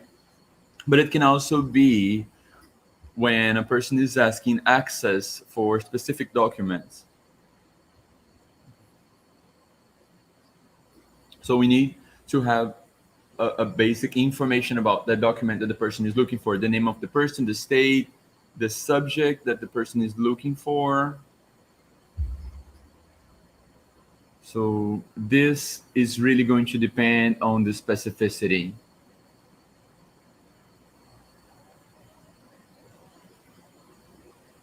The users, they may also ask to access from documents from specific people, right? And it really depends on the authority control. There is one that is even more specific.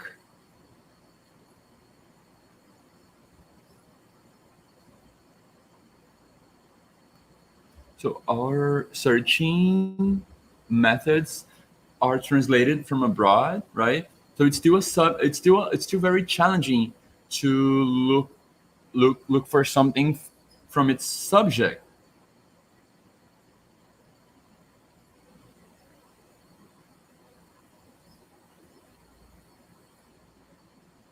So these are some more reflections so that we need to think on the mediation of the archivologist and the informational competency.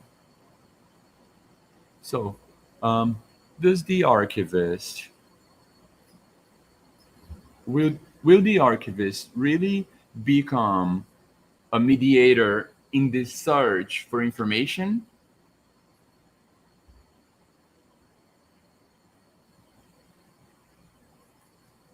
Or are the users gonna look up their information that they need using a system?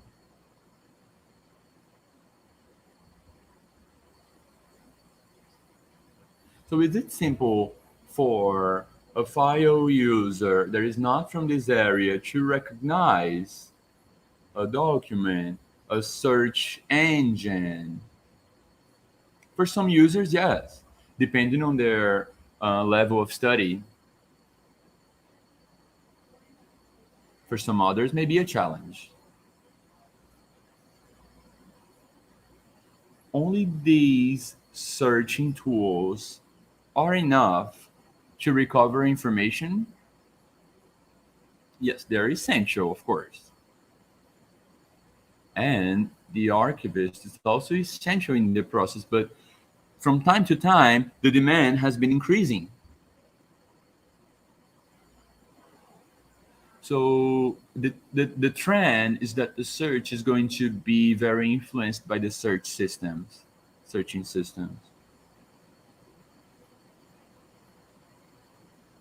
So in this context of to represent and subject representation, there are some characteristics to consider it.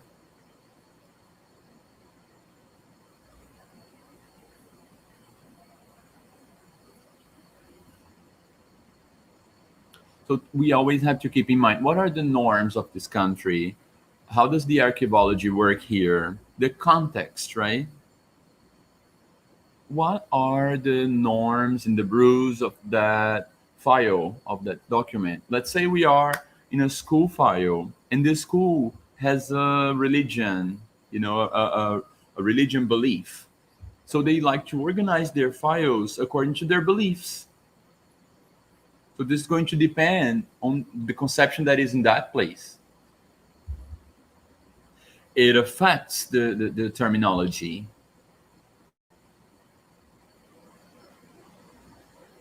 It's important to consider, how does the user recover files? So we need to identify the users in the file.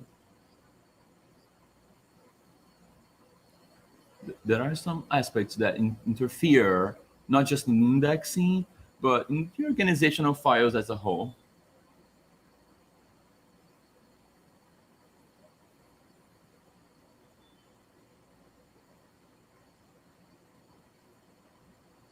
So we also need to keep in mind the relationship cost and benefit. So is it really worth it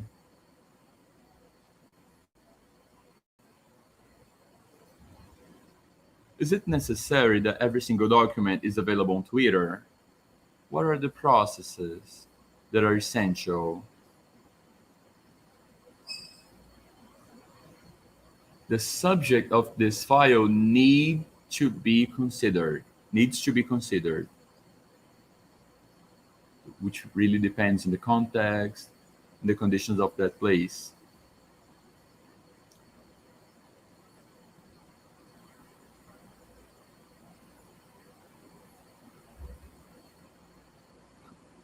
Controlled vocabulary, as Maria da Graça has already said.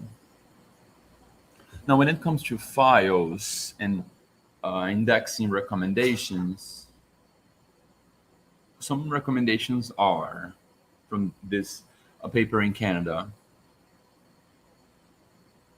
The use of existing techniques to represent subjects in the area of science, information, and librarianship are valid in the field of archivology. Some adaptations are needed when it comes to files.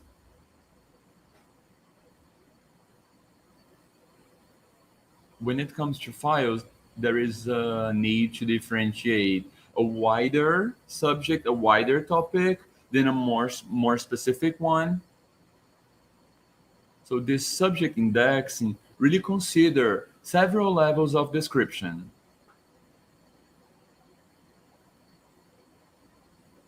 So to make a subject indexing,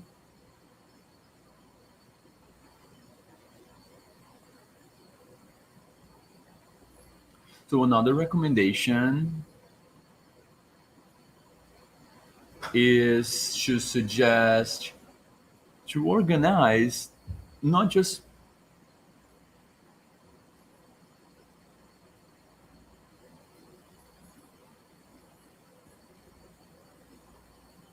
all right, it's the specificity of the levels of organization. The specificity of the indexing according to the levels of description.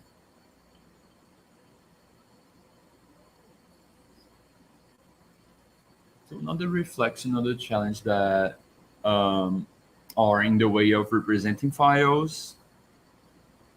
Thinking about the users, the access and recuperation of information in the files are focused in the demands and in the characteristics of the users or in the technical processes.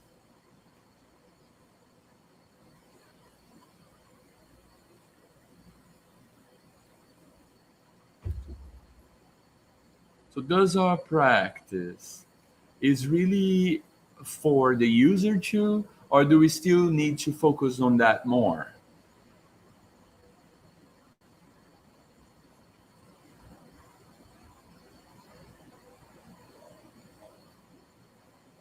It really needs to answer to a demand of the user so it can really make sense. Otherwise, it won't make any sense.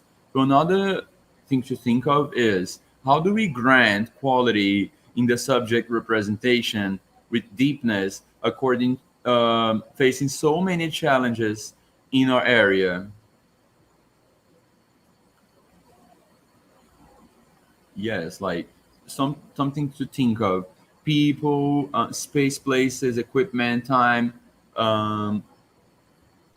politics, right? Public politics, digital documents.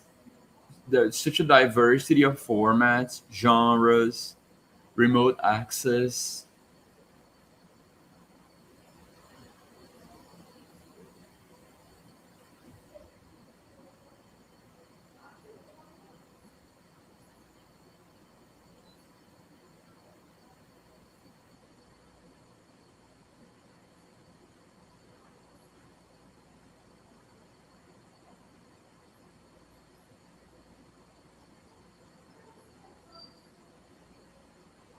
And a third thing to reflect on is how to grant the representation of subject and the tools long term, because the interpretation of subjects modify according to time. How do we do that?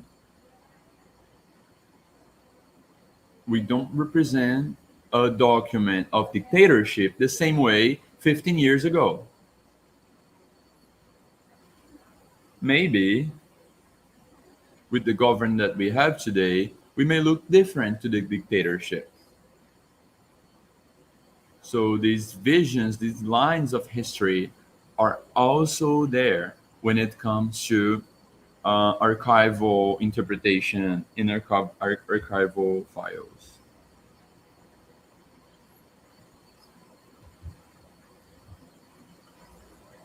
In the reflection, Professor Maria da Graça really talked about terminology and now when it comes to files, there are file documents that represent the rights of citizens as a whole.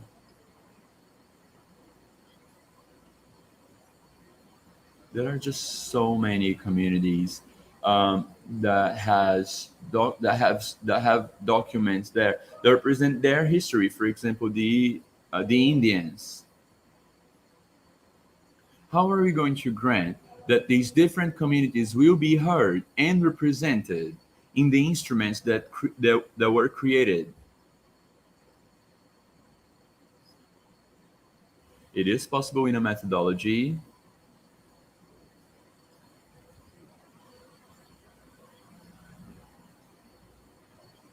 Is it possible to hear these communities? Will they feel represented with the language that they use? So these are four reflections, four things to think of.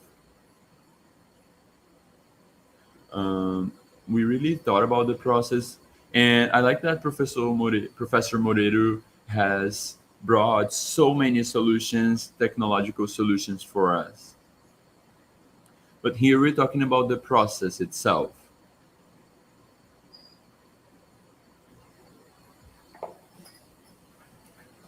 Here are my references. Thank you very much.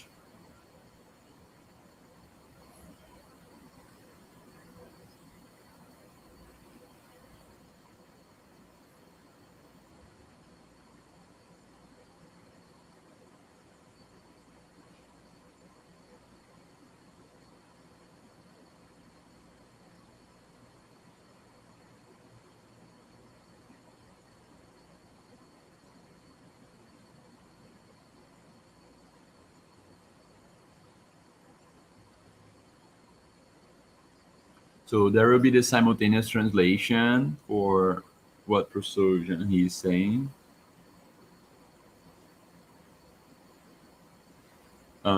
We will send you the link on the chat.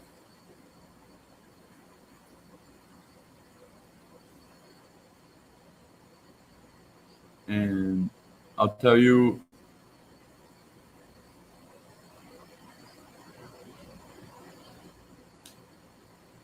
All right.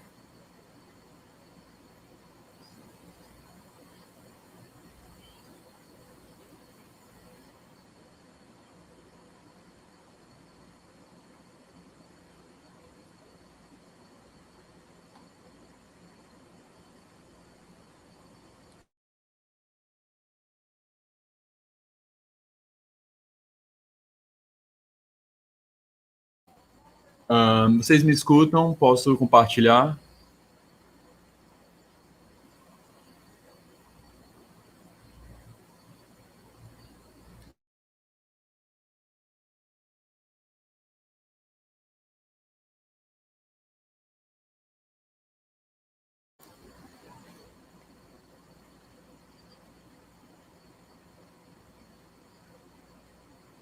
Okay, Jean, you can hear me, right?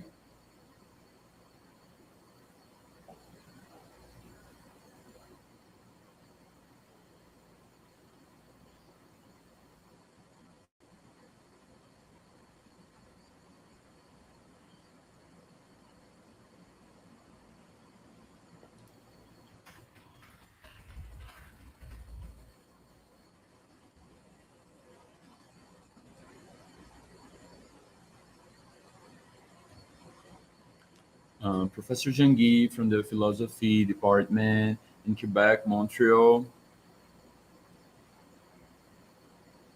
and the founder of Information Cognitive, and he has a master's degree in philosophy in the Montreal University. He has a postdoc in artificial intelligence in Indiana University.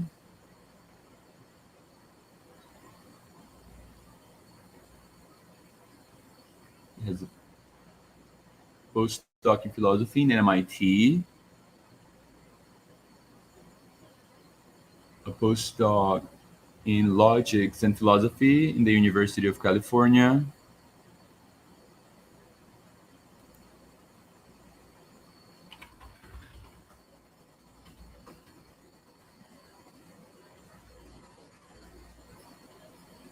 An arts degree.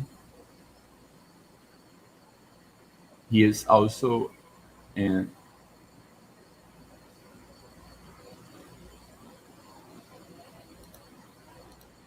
All right, Professor, the word is with you.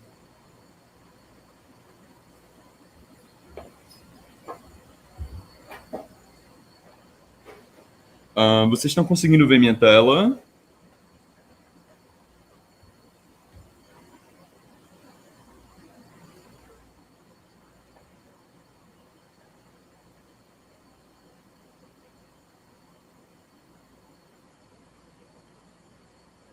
Eu estou tentando compartilhar minha tela.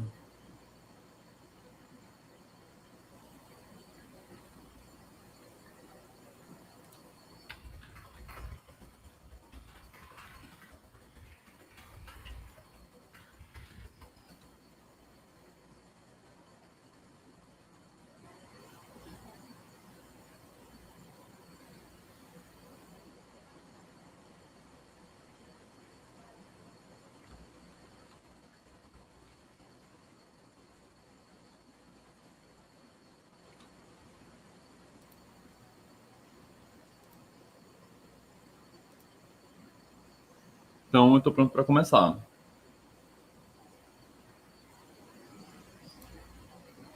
Muito obrigado por esse convite. A nossa conversa é bem relacionada com o que já foi apresentado.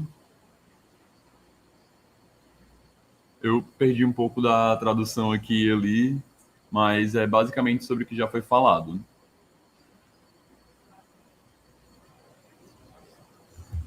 O objetivo da minha apresentação hoje, é falar.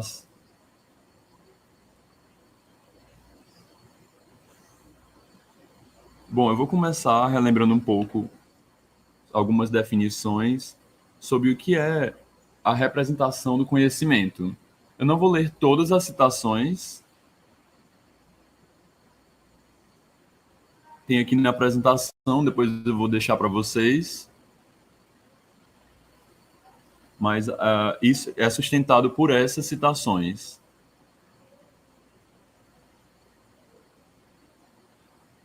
A representação do conhecimento ela é representada aqui como uma metáfora, principalmente como metáfora.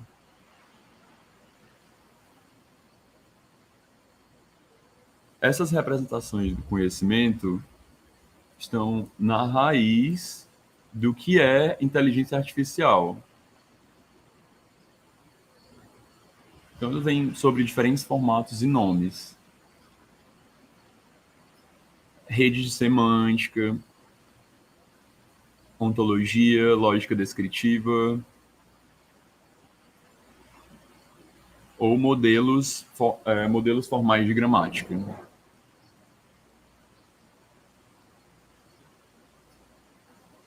Alguns até chamam a internet de knowledge phase. Mas antes da gente falar sobre representação do conhecimento, eu queria falar dos simbólicos primeiro. Falando dos algoritmos, dos decodificadores, dos codificadores, e usar estruturas matemáticas complexas, como lógica, álgebra, Mas em todos os formatos lógico-matemático, a função é sempre refletir ou descrever o mundo. Uma das formas mais populares de representação do conhecimento tomou a forma da ontologia. Antes de falar da definição, a gente tem que se perguntar o seguinte: como a ontologia de fato reflete o mundo? Ou como descreve esse mundo? Como a gente pode ver pelas definições colocadas aqui,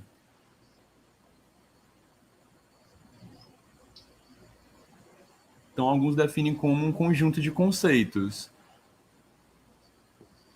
A maioria da representação do conhecimento é utilizada através de modelos formais. Por exemplo, um canário vai ser descrito pelas suas características. Pode cantar, pode voar. Ou um elefante, um cachorro, vai ser descrito por outras formas de linguagem mais formal, por exemplo, como um gráfico. Aqui tem um exemplo de representação do conhecimento, com a palavra antena. Nesse gráfico, nós temos conceitos ou termos que são pertinentes à antena. Esse gráfico é bem fácil de ler e é fácil de manipular com algoritmos. Mas quais são os termos ou os conceitos?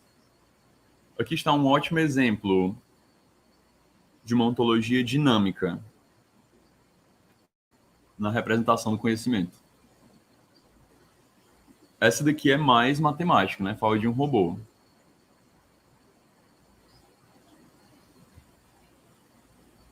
Aqui eu tenho um robô que olha para a cozinha, para a pia da cozinha. E aí ele pensa, o que são essas entidades? As entidades, né, que vão ser associadas às gavetas, à geladeira. E as ontologias, elas são indicadas pelas linhas azuis e vermelhas. Então, isso aqui vai ser conectado a uma ontologia mais abrangente. Então, os robôs eles conseguem manipular os símbolos e interferir no conhecimento. Né? Existe a diferença entre o conceito e o termo. Os termos vão corresponder ao que o computador sabe como conceitualizar.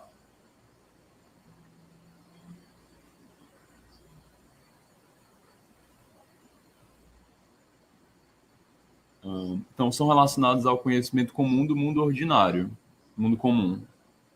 Como, por exemplo, o canário, a geladeira e assim por diante. São expressos em inglês ou em chinês. Mas a principal pergunta permanece. Qual é o conteúdo principal o que reflete, né, aquele conceito? Isso pode não ser muito importante quando se trata de palavras comuns, mas é crucial quando se fala de entidades altamente teóricas, como, por exemplo, na ciência política, na filosofia e também nas empresas. Seja em documentos históricos, na América, na China.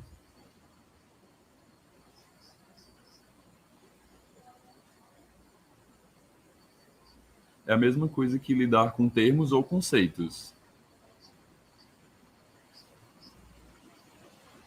Vou falar um pouco mais desse problema. Vamos traduzir essa frase do português, que eu não vou ler, mas eu traduzi para o francês, italiano e para o alemão. Eu conheço esta pessoa, mas não sei quem ela realmente é. Por favor, leia. Veja como a palavra saber ou conhecer é traduzida. Elas têm dois conceitos diferentes. Agora vamos traduzir essa mesma frase para o inglês. I know this person, but I don't really know who she is.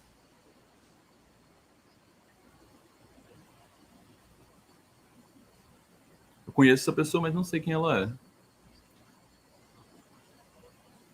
Alguma coisa especial está acontecendo aqui entre esses dois termos bem parecidos.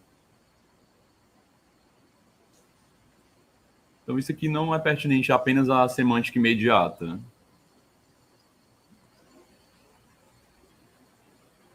Então mostra que o conceito não precisa ser idêntico ao termo. E identificar um termo não quer dizer que você identificou o conceito. Em muitas disciplinas no domínio profissional,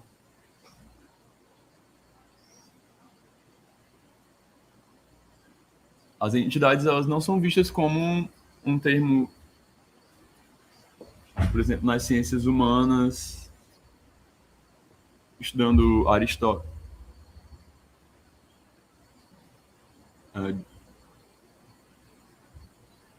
democracia na ciência,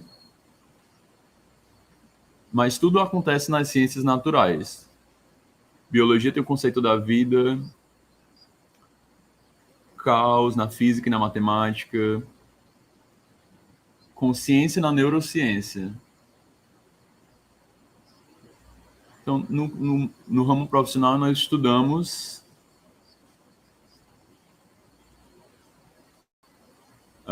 cuidados, agressões sexuais na mídia, dores, enxaquecas e... Então, as entidades altamente teóricas são utilizadas, não são conceitos, são entidades semióticas que podem ser muito abstratas, muito difíceis e complicadas de definir como conceito. Infelizmente, os meios pelos quais esses conceitos acontecem não são compreendidos por... Isso tem sido objeto de muitos debates. E esse debate tem se tornado mais vivo.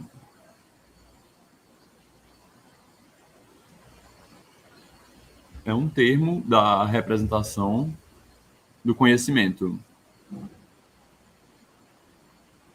que é entendido como refletir ou a descrição, né, do mundo comum. Que é diferente de como o mundo teórico, né, descreve o mundo.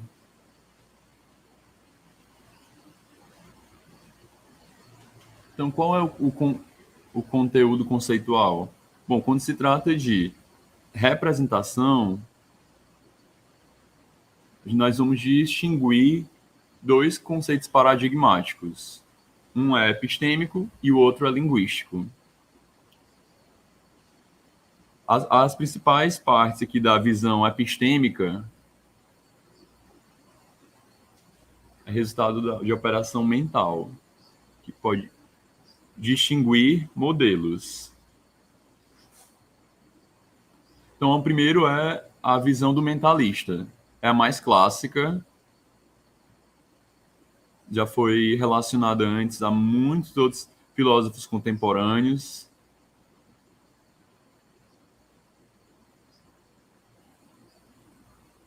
Essa visão, ela fala sobre conceitos que estão na mente, ideias que eu expresso. É generado por sínteses, por categorizações, generalizações. Perdão. Então, a visão cognitiva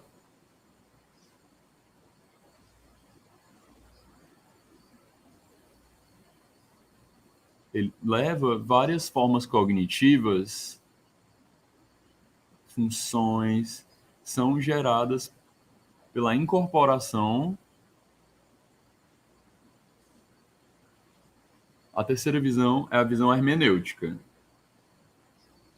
Os conceitos são essencialmente revelados nos signos e na linguagem.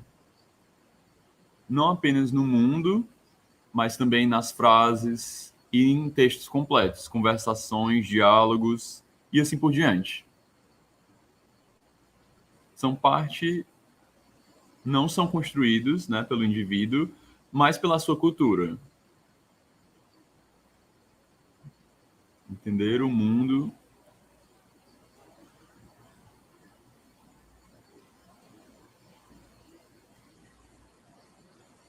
O que a gente deve reter aqui dessa visão epistêmica é porque os conceitos, eles são entidades que existem na mente, né, da pessoa que os produz. A não ser que esse agente expresse esse conceito por outros campos da semiótica. O que podemos entender a partir do conceito mental de raça?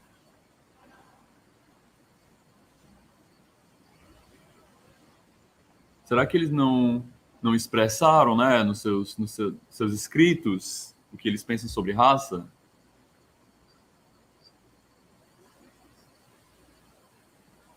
Então, o que a gente está procurando aqui, o que a gente está interessado aqui, não é em achar um conceito na mente dessas pessoas. O segundo paradigma, ele é mais para semiosemântica. O conceito é uma entidade mental que não é acessível. Pode ser acessado através da semiótica.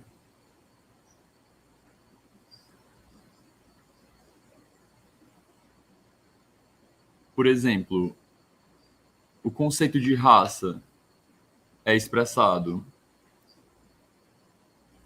por agentes cognitivos ou epistêmicos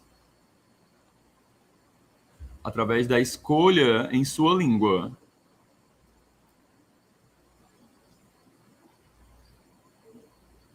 A palavra em inglês vai ser race, em espanhol raca, em português raça.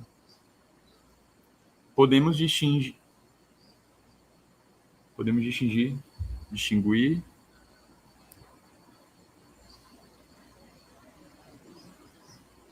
Então, o primeiro é a visão lógica.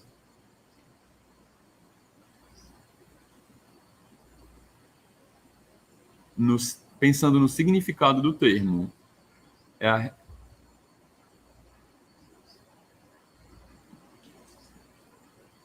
Mas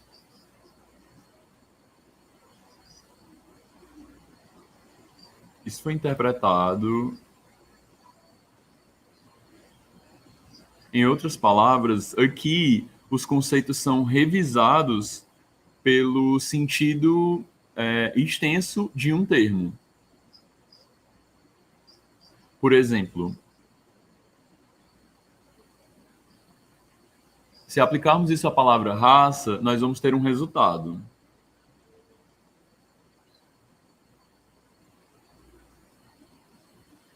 O Google Imagens, ele tem um ótimo exemplo dessa extensão.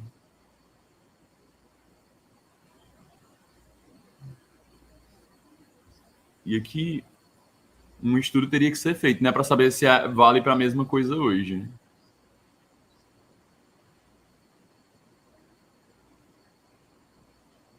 Então, depois que eu pesquisei, né, o Google Imagens ele deu uma outra imagem, né, para essa ideia de raça, em francês. Mais uma vez, precisamos verificar se é a mesma até hoje, né?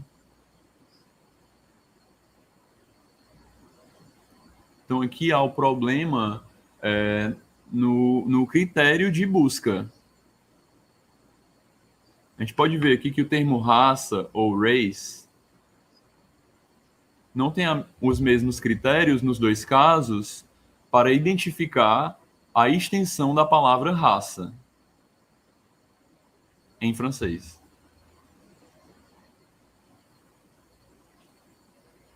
Então, o termo, nas duas línguas, né, não deu acesso ao mesmo conteúdo. Voltando para o exemplo, nós poderíamos perguntar o que o modelo lógico entregaria se fosse descoberta a extensão, né, a extensão do conhecimento desse termo. Qual é o conceito desse livro? Da origem das espécies, de Darwin? Na origem das espécies e nas variedades, através da seleção natural e a preservação das raças privilegiadas. Também na Constituição Francesa.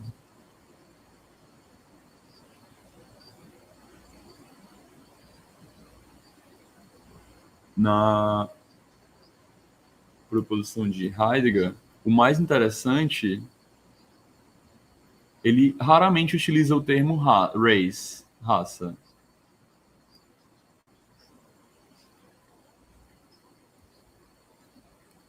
Okay. Então, ele já vai optar pela extensão do termo. Ele vai falar dos hispânicos, dos muçulmanos. Trump. Então, é bem diferente em cada um desses escritores, o conceito. Então, a extensão aqui não é muito útil, não ajudou muito.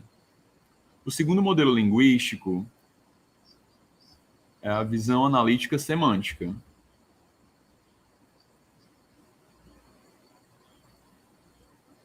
No modelo original, o significado semântico de um termo não é mais uma referência.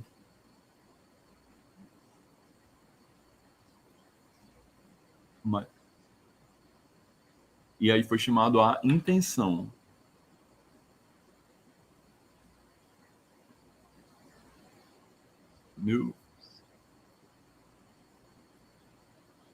A intenção principal é que o significado seja acessível,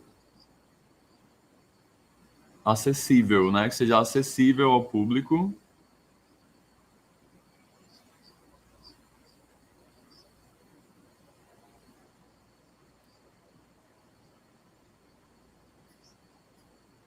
Mas há também uma intenção secundária, que é trazer uma dimensão mais complexa do significado. Esse tipo de intenção é geralmente conhecimento externo.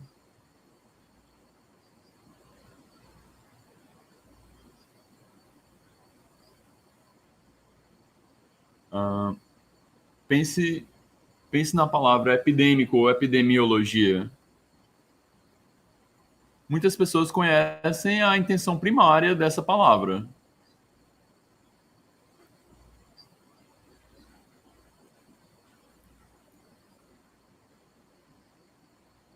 Como, por exemplo, tem no dicionário, né, epidemia é uma doença com inúmeros casos ou uma condição.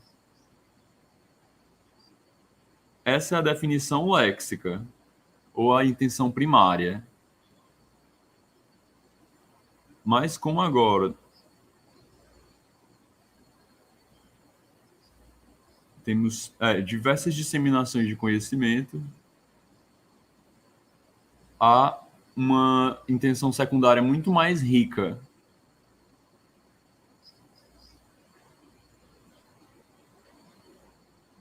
Por exemplo, a intenção secundária, né, da palavra epidêmico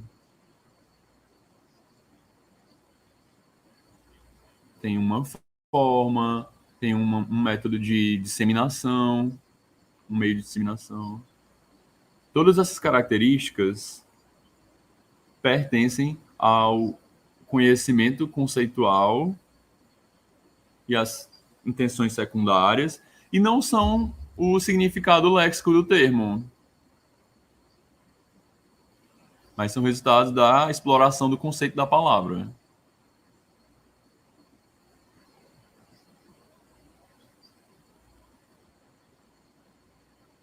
e estão presentes aqui nas citações que eu coloquei no slide. O termo secundário que nós vemos como úteis para a palavra raça, nesses textos variados aqui na tela, é isso que estamos falando, né? Não sobre o termo léxico. Então, tem também a visão semântico-linguística de conceito.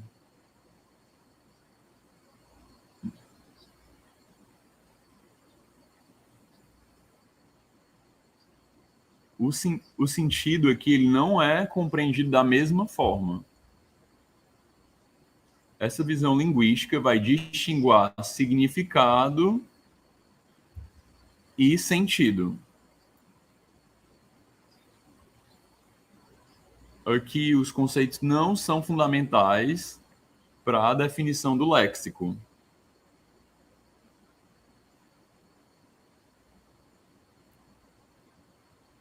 Então, vai ser, na verdade, relacionado com a ocasião.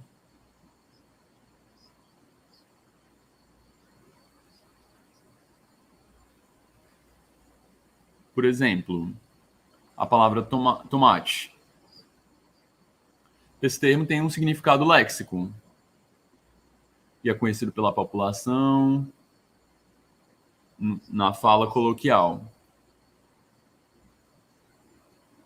Então, aparece nos supermercados, né, como vegetal. Mas, na visão semântica,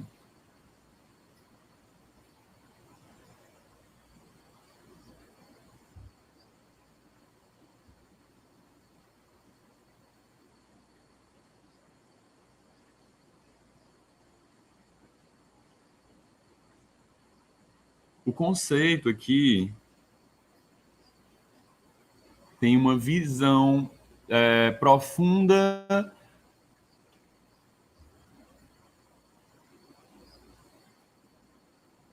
geralmente.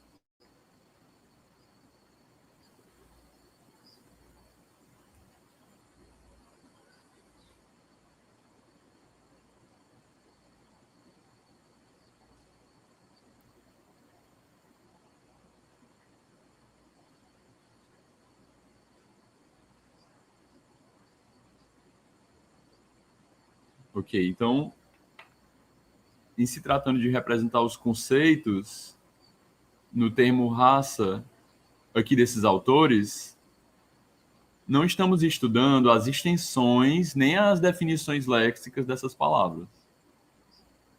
Devemos explorar a intenção lógica da palavra raça,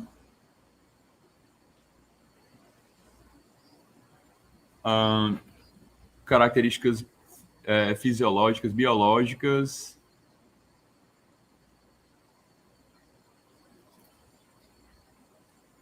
ou a gente deve optar pela abordagem da estrutura e paráfrase.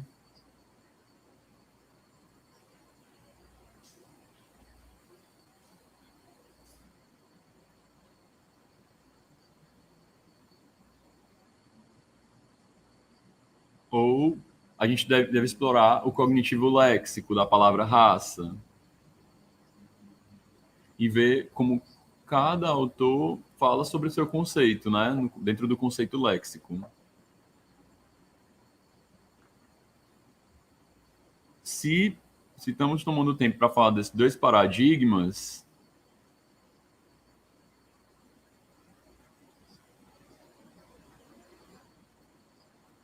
é um desafio, é uma palavra árdua.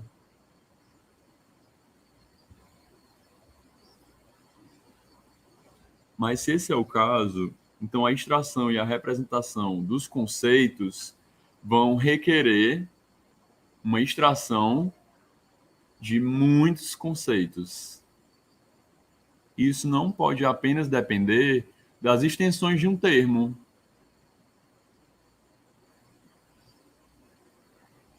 Devemos levar em conta a definição léxica, as variações, como, por exemplo, a frase, o parágrafo. o tipo de texto, o gênero, o intertexto, o usuário, a cultura, tudo isso deve ser levado em conta. E pode ser facilmente visto sobre como esses termos foram aplicados aqui na questão por esses autores, evolução do Darwin, raça de Hitler, cultura do Levi-Strauss, pessoas do Lenin, democracia em Obama, educação no ministério. O conceito vai ser bem complexo, vai ser um objeto bem complexo. Então, como esse modelo conceitual pode ser um objeto de um complicado modelo computadorizado.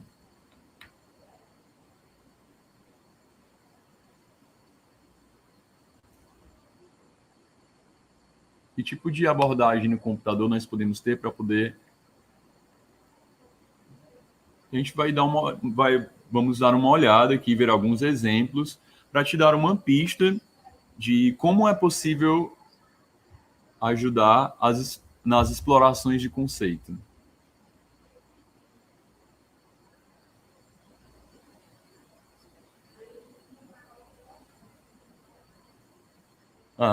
Professor, você só tem 3 minutos, tá? Talvez 5.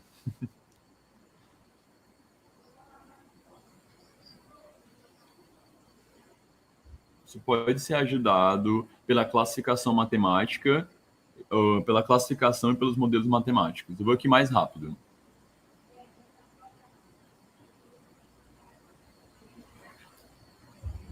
O que precisamos para construir um modelo formal? Vamos dar uma olhada aqui. Você tem que traduzir as linguagens, as unidades de linguagem, palavras e morfemas, etc., para fazer a matriz. Com essa matriz, você vai ser capaz de construir os vetores, e esses vetores vão ser usados para diferentes tipos de por diferentes tipos de classificadores.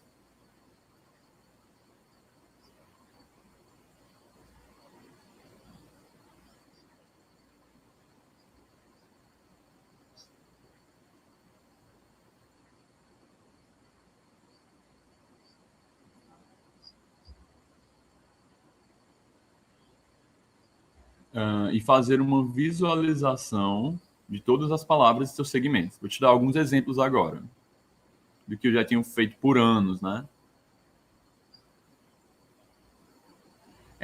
Ver o conceito de mente no texto desse autor Pires.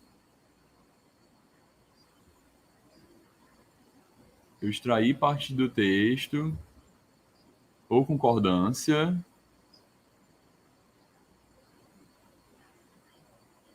nós produzimos diferentes segmentos do texto que eram relacionados ao exemplo,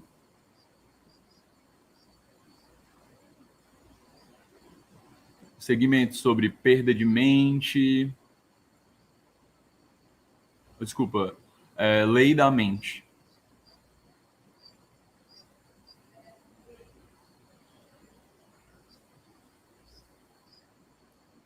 Aí, uma vez que nós temos esse segmento, vemos o que nós podemos falar, né, o que nós achamos nesse texto sobre as segundas intenções do sentido aqui. Uma dessas leis é associativa.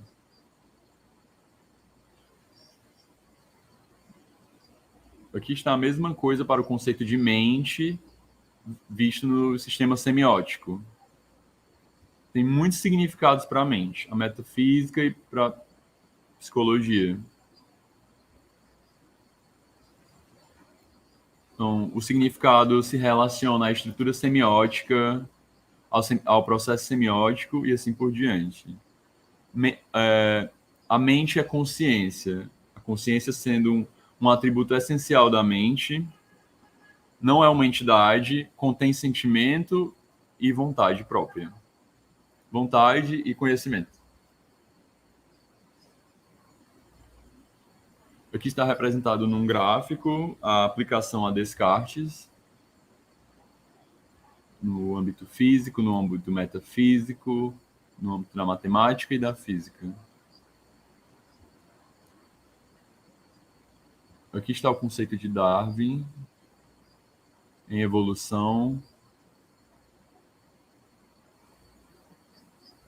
Em outras palavras, aqui no resumo, um conceito não é um termo ou palavras, são operações mentais e entidades, mas são acessáveis pelo significado e palavras.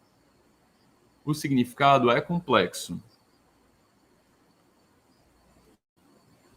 Não é apenas ou principalmente dado no léxico, mas na intenção e na interpretação da semiótica ou expressões linguísticas. Significado é apenas a ponta do iceberg do conceito. E é a interpretação que pode revelar a arte, né, do conceito.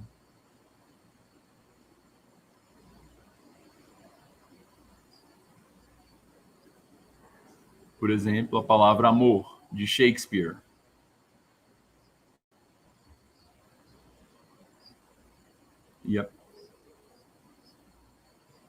Mas o conceito é o que está escondido e precisa ser descoberto.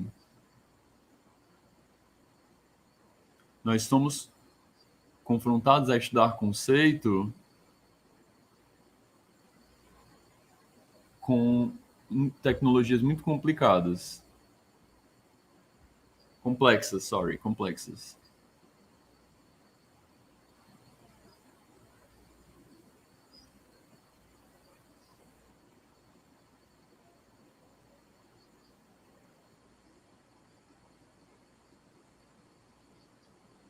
O que isso está mudando para nós.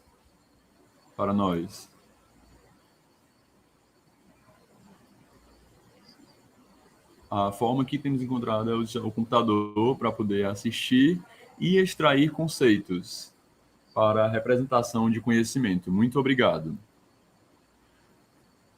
Thank you. Professor Janggi, thank you so much.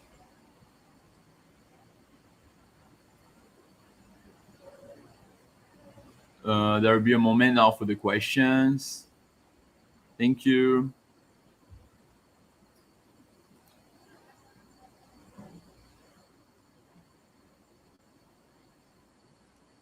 Okay, there are questions for everybody, for so many people. Professor Graça, she had to go. So Professor Virginia is going to share her material and the certificate. So let's move on to the questions for Professor Moreiro.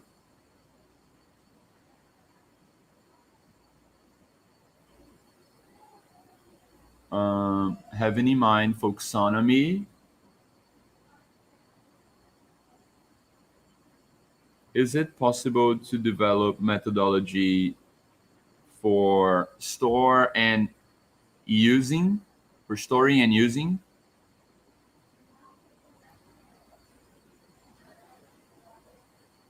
Develop a control for folksonomy.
Okay. One question for Professor Graziella. Having in mind your graduation in librarianship, how did your interest in archaeology started?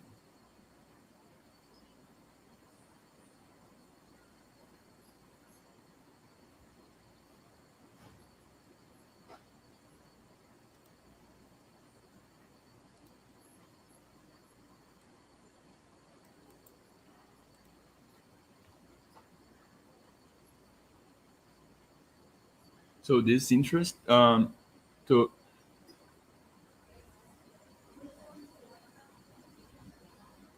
representing subjects. In master's degree, I studied representing subject, but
okay, so the last question is for Professor Jangi.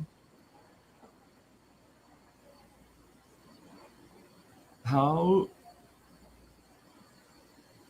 does the process of yes. Can you hear me? Can you hear me, Professor? Can you hear me?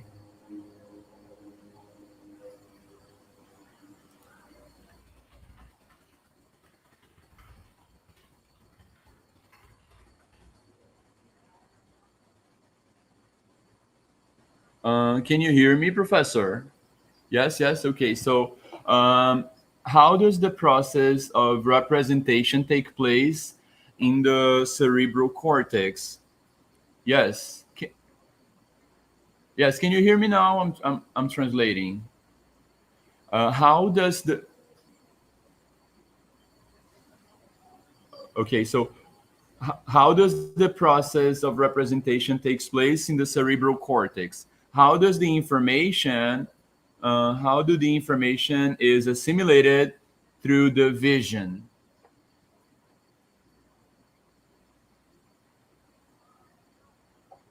If you want, I can repeat the question. Isso. How is the information assimilated through the vision? So actually, there are two questions here. How does the representation process take place in the cerebral cortex, and how do the information are assimilated through the vision? Thank you.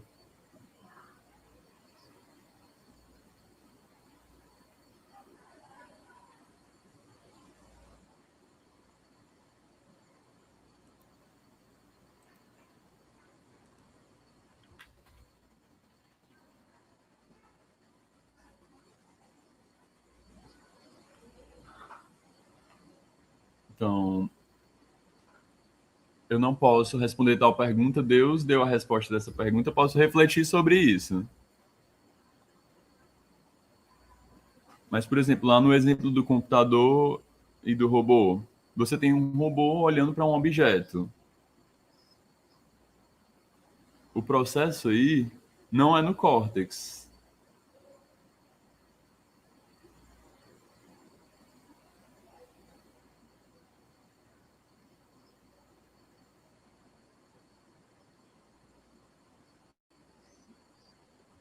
O computador vê os objetos no mundo e o modelo apresentado para nós não nos diz como esses objetos são incorporados, apresentados no computador. O que nós sabemos de outros experimentos é que, independente do que isso seja, é representado por um conjunto de palavras. Isso não nos diz como o computador daquele robô associa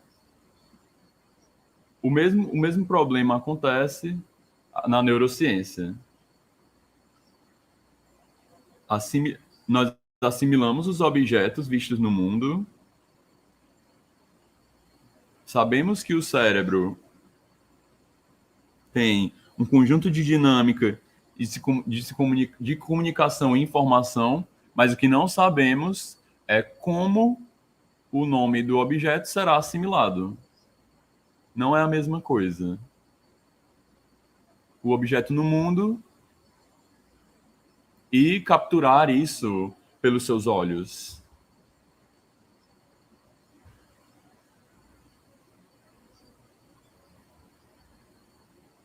Conceitualizar é uma caracterização, uma generalização de um conjunto de objetos. O conceituar não é dar nome a um objeto, e sim ver, observar, ter experiências em muitas instâncias.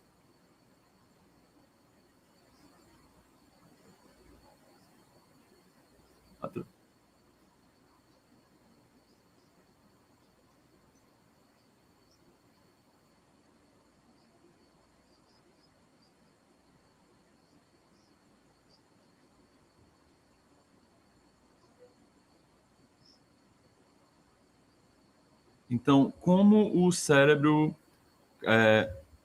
categoriza as coisas no mundo?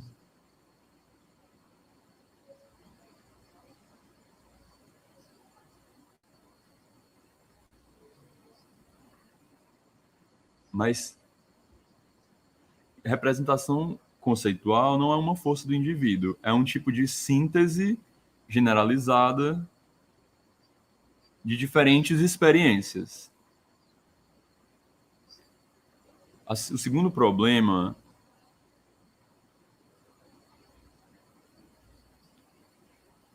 como o significado de uma palavra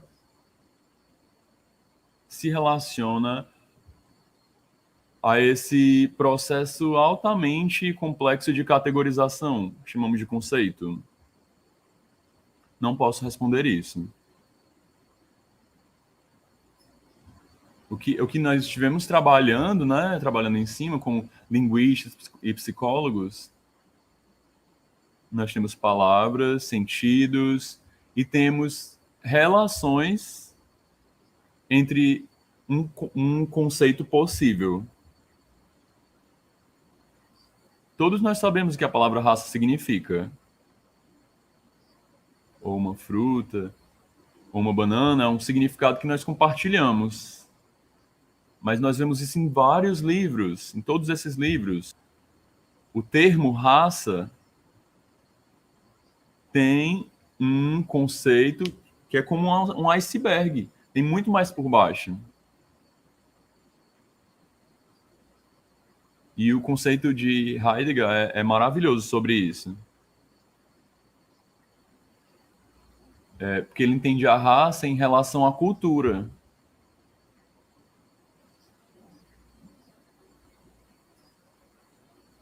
Então não é o mesmo conceito, mas é sempre o mesmo termo. É isso que eu posso... Eu acho muito importante terminologia, porque é o núcleo do problema, é o centro do problema.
Thank you so much, Professor Jangi. Thank you so much for being with us. You know, it's hard making an event, a remote event online.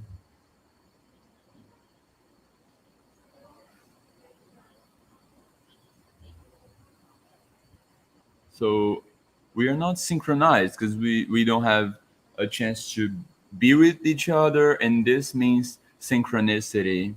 We can't even look in each other's eyes because we don't even know if you're looking at the other person for real. So I just have so much to thank you, and for the team who's at the front of this event, for everyone who participated, who took part. Thank you so very much. Gratitude to everyone. Bye. Hugs.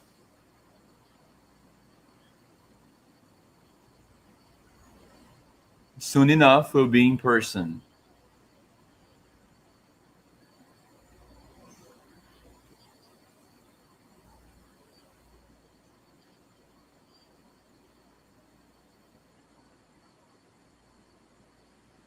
Thank you so much. All right, love.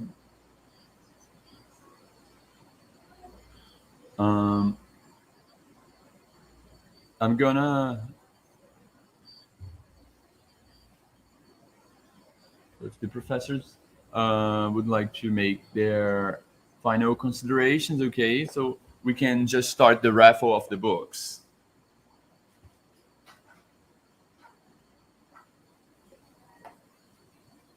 So make yourselves comfortable to do your final considerations.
Muito obrigado também, Virgínia, pelo convite.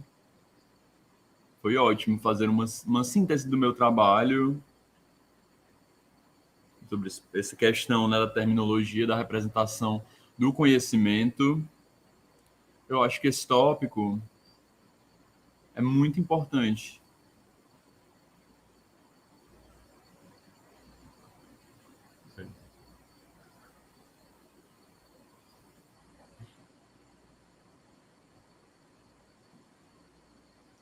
Então, o problema da linguística, da terminologia, análise conceitual.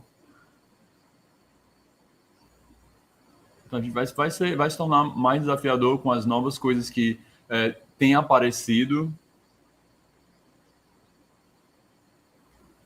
Isso está mudando, né, como um problema para a gente, porque o Google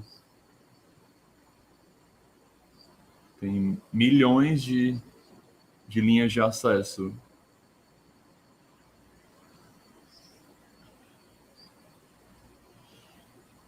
Isso muda o acesso a conceitos, né, e a termos. Podemos ver que o domínio muda na forma que interagimos no computador. Um exemplo simples, para mim, eu tinha alunos que iam buscar a palavra evolution de Darwin e 2 dias depois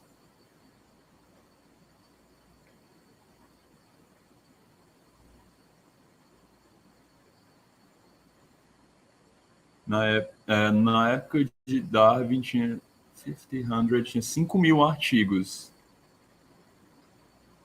que explicaram o conceito de Darwin, da evolução. Isso é novo na nossa pesquisa.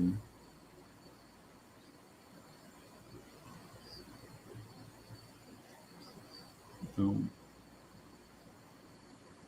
o Google tem acesso a quase tudo que foi escrito sobre o conceito de evolução. E isso está mudando os nossos trabalhos.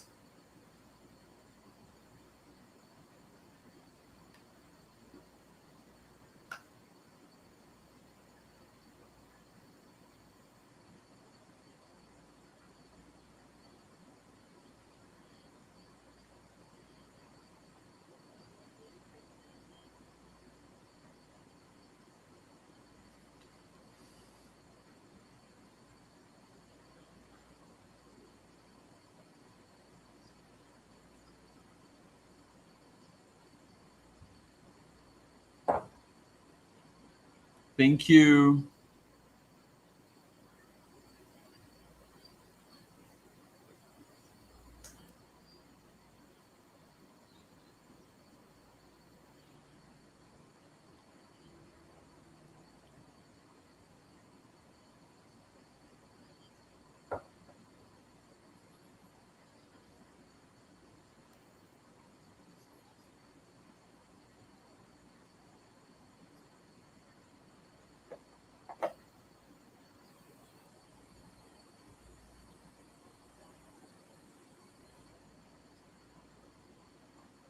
Bye.